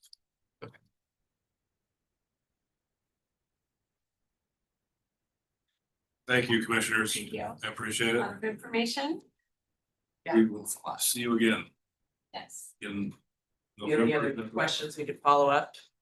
Oh, you know where I am? Okay. I'm easy to find. We're gonna have Scott give a quick presentation, quick, not this long, at the council governments. Yes, let's, whenever you're ready, let's talk so we can get an outline together and we can start pulling that together for you. That's week of Labor Day? Yeah, it's like Friday, Labor. Friday after Labor Day. Okay, that's right. I've got it on my calendar. So, thank you. Okay, we're running way behind, so. So. I know, Matt, do you wanna lead off? Yeah, we've got Jameson Dumo and Jason Moskowitz here to talk about code enforcement and whether there's an interest in reviewing our county code and our process to be more effective at abating nuisance properties. This has been a ongoing discussion with very. Okay, then we can be done. Yeah, various commissioners, so this is just an idea sharing session with the commissioners, and there's certainly more work that will need to be done. But before we did that, we wanted to get some feedback from you all. Are we on the right track? It's had Matt's team has done a really great job reaching with our building department, our planning department, others who are in kind of code enforcement arena, whether it's zoning or building related. So I think you'll be excited to see what we've got to present and from the team. Okay. All right, thanks for the intro, guys. As you all said, this has certainly been an ongoing issue and discussion, especially with Commissioners Kearns and French. We have a fairly lackluster way of dealing with Spokane County code enforcement right now. And it's worth noting that Spokane County doesn't really have code enforcement. We have folks from building, from planning, from critical areas who refer things to us and say there's a violation here, we should consider taking a look. But we don't have anyone thoroughly investigating, thoroughly working things up and referring them to us to try and do something else with it. Currently, our code is insufficient for abating nuisance properties. So our communities end up with violations of Spokane County code that we have no real way of dealing with them. Today, and I'm sure in future discussions, we want to look at trying to streamline our code enforcement by revising Spokane County code, potentially creating an actual code enforcement unit or role, and using the tools that we already have and empowering them to try and address these issues as a whole. But remaining is the goal of code compliance. And if you wouldn't mind going to the next slide, please. So we have our most common code concerns. We see these all the time. And as Scott Chesney was just talking about, like with the medical lake fires, you have a ton of dangerous and abandoned structures or buildings. In that picture on the right there, you can see a building that just doesn't have a roof on it. At one point, it burnt up. It was never replaced or repaired, but someone's still paying the property taxes, so there's not a whole lot we can do about it. Our code doesn't currently give us the tools to really effectively go out and take care of something like this, or work with a property owner to take care of something like this. On the left, you see something maybe a little more common and not quite as severe as what's on the right, but you have a tarp structure that someone uses for whatever reason. That's not the kind of thing that we want to see out in our communities. It's the kind of thing that we want to have code provisions and an enforcement unit to be able to work with property owners to take care of, or through the county and us attorneys to be able to take care of. So if you go to the next slide, you'll see another thing that we deal with very often. These are some of the more severe things we've seen before. On the left, you have tons and tons of junk, trash, waste, and on the right, you see organized trash, but is trash nonetheless, placed in various positions all over a fairly large acreage property. And Ron, if you wouldn't mind going one more. And then third, we have what I consider at this point to be our most common concern under our code is these junk vehicles and RVs.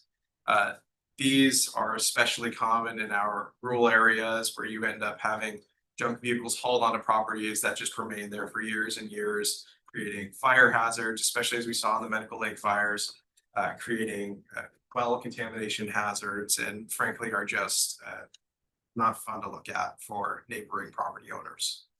So what do we have currently? And Ron, again, if you wouldn't mind, what is our current code? What are our current enforcement mechanisms? As far as our code goes, we have titles 11 and 14, respectively, critical areas and zoning. Under there, we provide for criminal misdemeanors for violations or civil monetary penalties. But the civil monetary penalties are not being utilized. Okay? We currently don't have any process for effectuating them, and that's something that we can talk about in a little bit. We have criminal misdemeanors, but with some of our code violations, that's like taking a sledgehammer to a peanut. It's just not really worth the resources that it would take to address them. And frankly, a lot of these folks only have these violations out of a circumstance of hard time. They can't deal with it on their own. Tacking a criminal misdemeanor onto that doesn't feel like the right thing to do. So once we look at Title III, similar situation, we have criminal misdemeanors. We have an adoption of the Uniform Abatement of Dangerous Buildings Code, which is great, but narrow and doesn't quite provide us with the tools that we need for effectively demolishing or repairing or working with property owners again to try and take care of dangerous structures.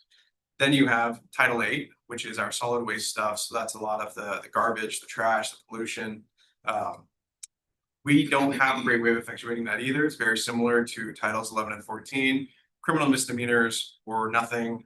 Again, that feels heavy-handed and utilizes a lot of the resources that should be maybe going towards remediating these things than punishing these things. And then you have Title 6.13. This is our nuisance code. This is one of the better parts of our code, and it's ideally our primary code enforcement provision, but it's not being utilized in the way that it ought to be. We love the nuisance code because it does provide an abatement route, but currently our nuisance code is too narrow in scope to effectively apply across our other code provisions, Titles 8, 3, 11, 14. Ron, if you wouldn't mind. So what's our current enforcement process? Currently, our several departments, building, planning, or even SRHD, they receive complaints from our community members or constituents that allege there's some sort of code violation going on. Again, most commonly it's things like junk vehicles or garbage, trash, stuff like that. Once the department gets wind of that, they'll send a notice to our property owner that says, hey, there's a complaint here. If you want to deal with it, please contact us. We'll try to work with you. If not, then we reach our third step here. If the department investigates, if they decide the allegations are merited, then they put the owner on additional notice of violation and what required action has to happen here. As far as planning goes and building goes, they all have their own different processes, but generally speaking, to satisfy due process, it looks like sending them a letter, maybe a second letter, building uses stop work orders, stuff like that, before it gets to a point where they refer it to us. That process in and of itself, while great for maybe satisfying due process, isn't great for actually trying to initiate contact with the property owner and working with them to remediate what's going on or giving them additional options rather than just jumping straight into a criminal action. So it's not functional as it stands, but we see that we have tools in our code, like civil penalties, that we can't currently give effect to.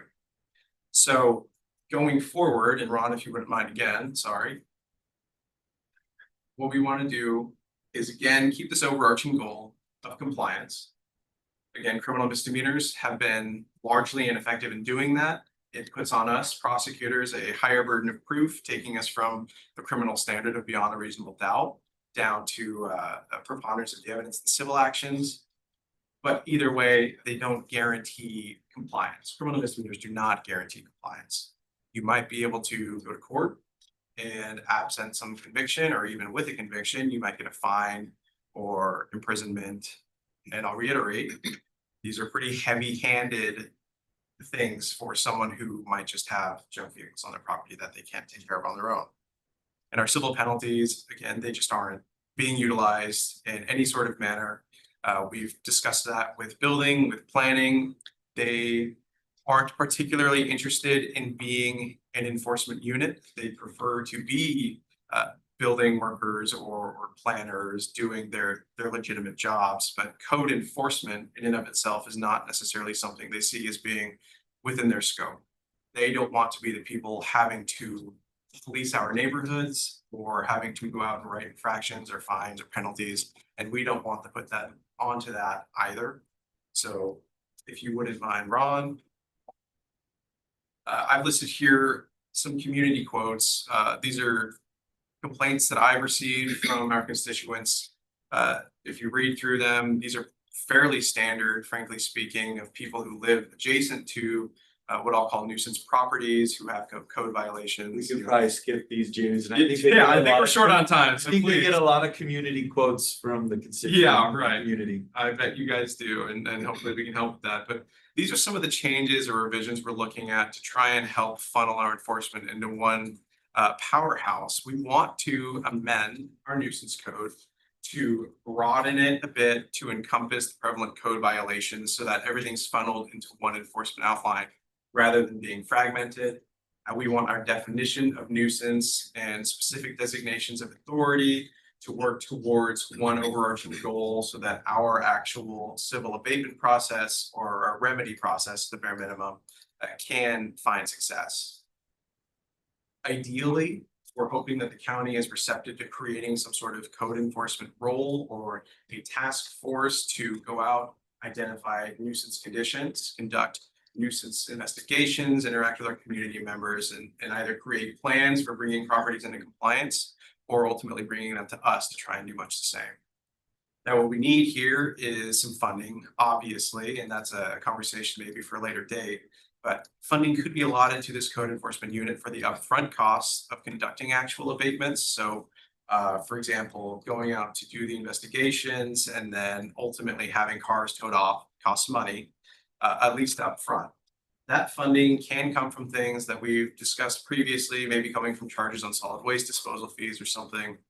But these can ultimately be assessed to the property owner via a special assessment lien after an abatement is conducted. So we do get that money back in some manner. And then the last thing we need to look at, we're revising or initiating our contracts with third parties for services of abatement. I just gave one example. We'd need a contract with towing companies to go out and do these things for us, or especially with waste haulers. Whereas towing companies won't deal with things like garbage what happens to be around junk vehicles. We would need a third party company to go out and actually deal with some of the more hazardous things.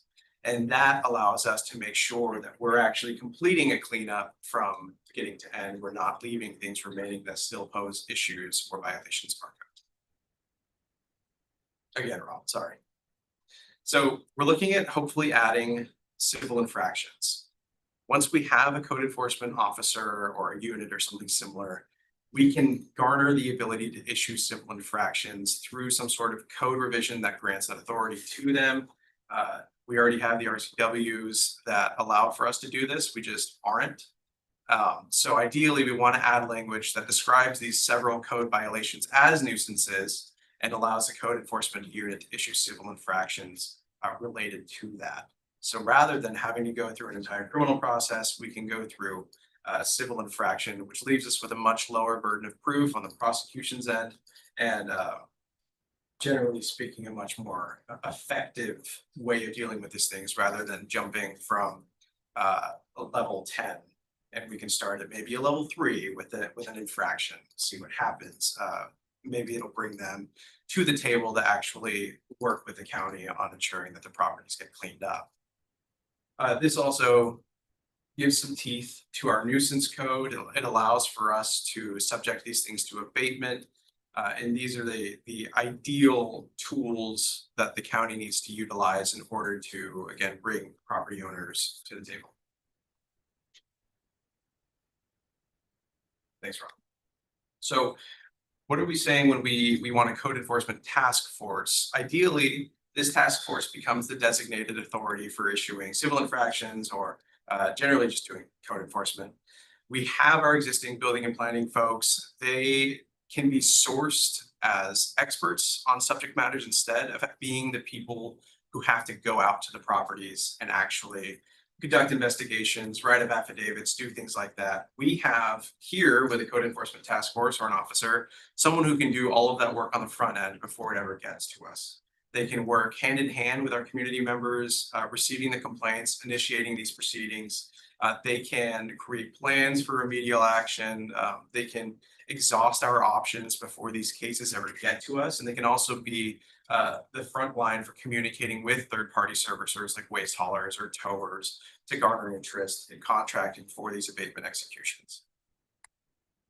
When a neighbor calls in with a complaint, that would be in place to send them. And someone who would actually have the subject matter expertise and team around them to investigate complaints. We don't have it. And this also taken into account because like most of the complaints I get are people that have businesses, running businesses out of their homes that are not in a zoned business area.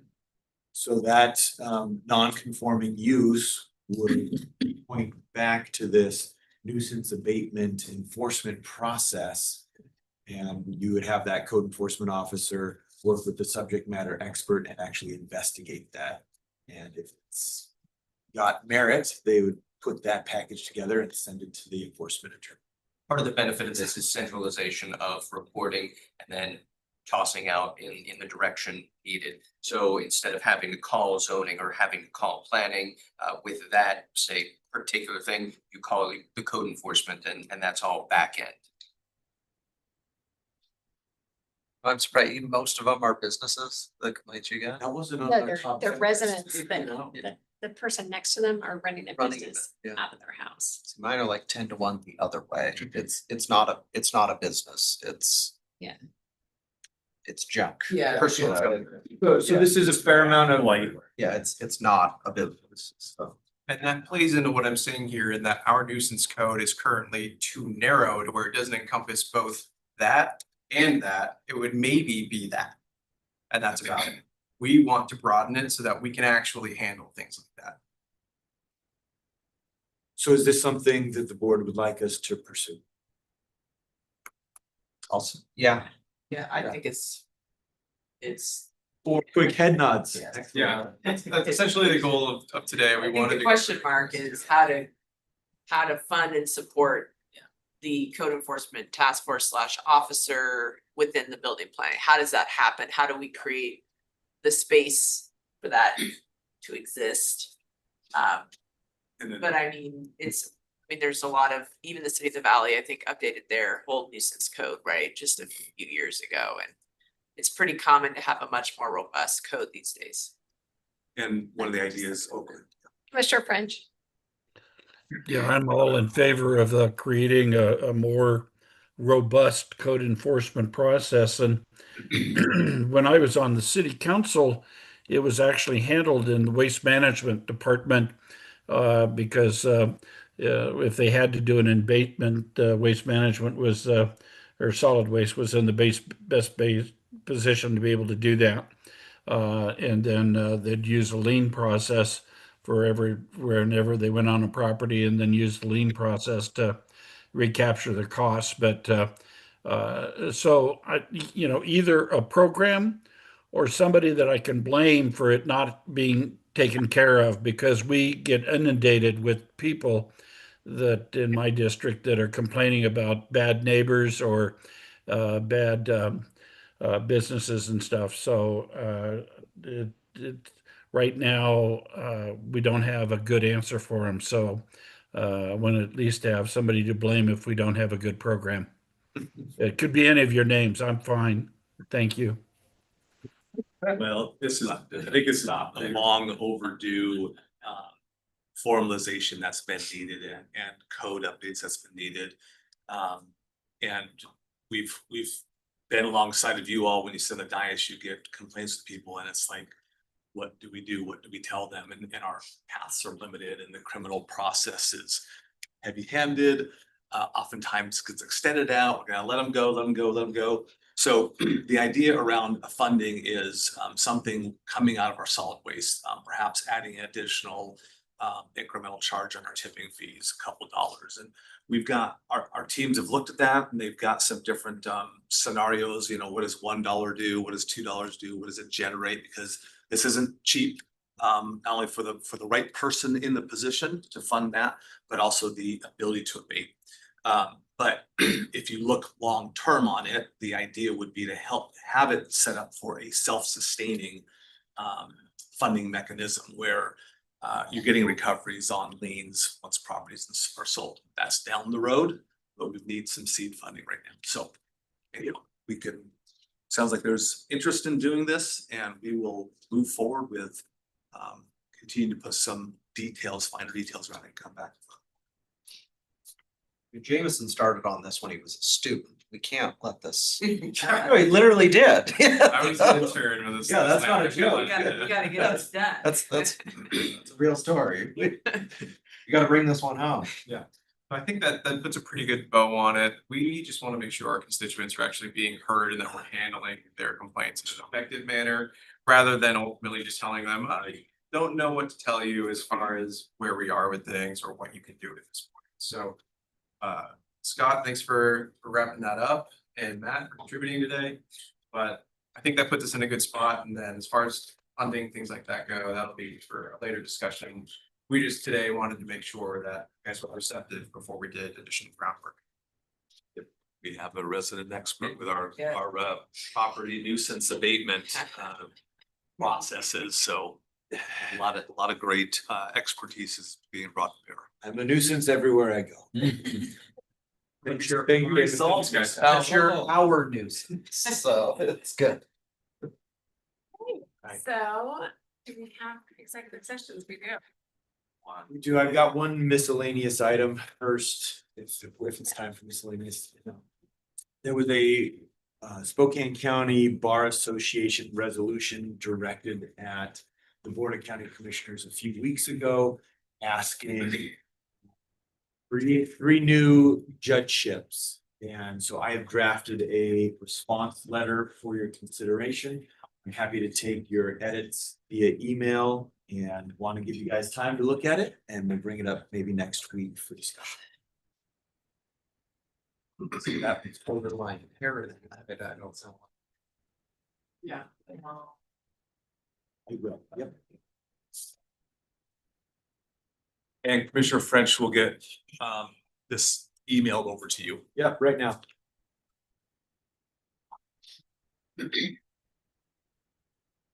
And then executive session items. 2 pending and potential litigation, approximately 40 minutes in total. The first one Scott Simmons, Jameson Dumo, Scott Chesney. Oh, yeah, another, sorry, go ahead. Sorry, one other miscellaneous, the communications office would recommend a press release for tomorrow. When we're receiving that request from the estate with a photo and some background. So if I head nods, we'll proceed. Okay,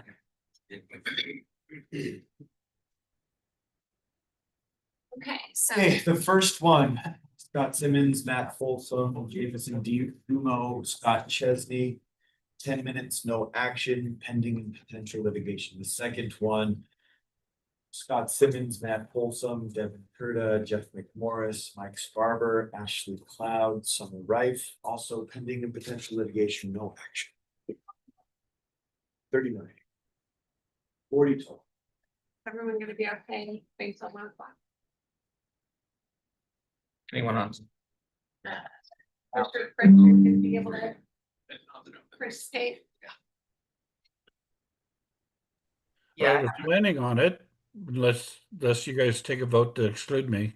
Ooh, I didn't know that was enough. No, just knowing we're gonna go to 1 o'clock, so. Okay. I have the same meeting at 1, so I just have to. Over 5 to 1. Jump out. Okay. And is everyone else gonna be able to attend in person? Ashley is actually out, so Mike and Jeff. Okay. Okay, so just Al will be doing Zoom. Okay, so we're gonna go into executive session for those 2 items that's just discussed. No action is expected to take place, so at the end of the 40 minutes total for those 2 items. We will adjourn for the day and see everybody back tomorrow morning. Jeff, did we-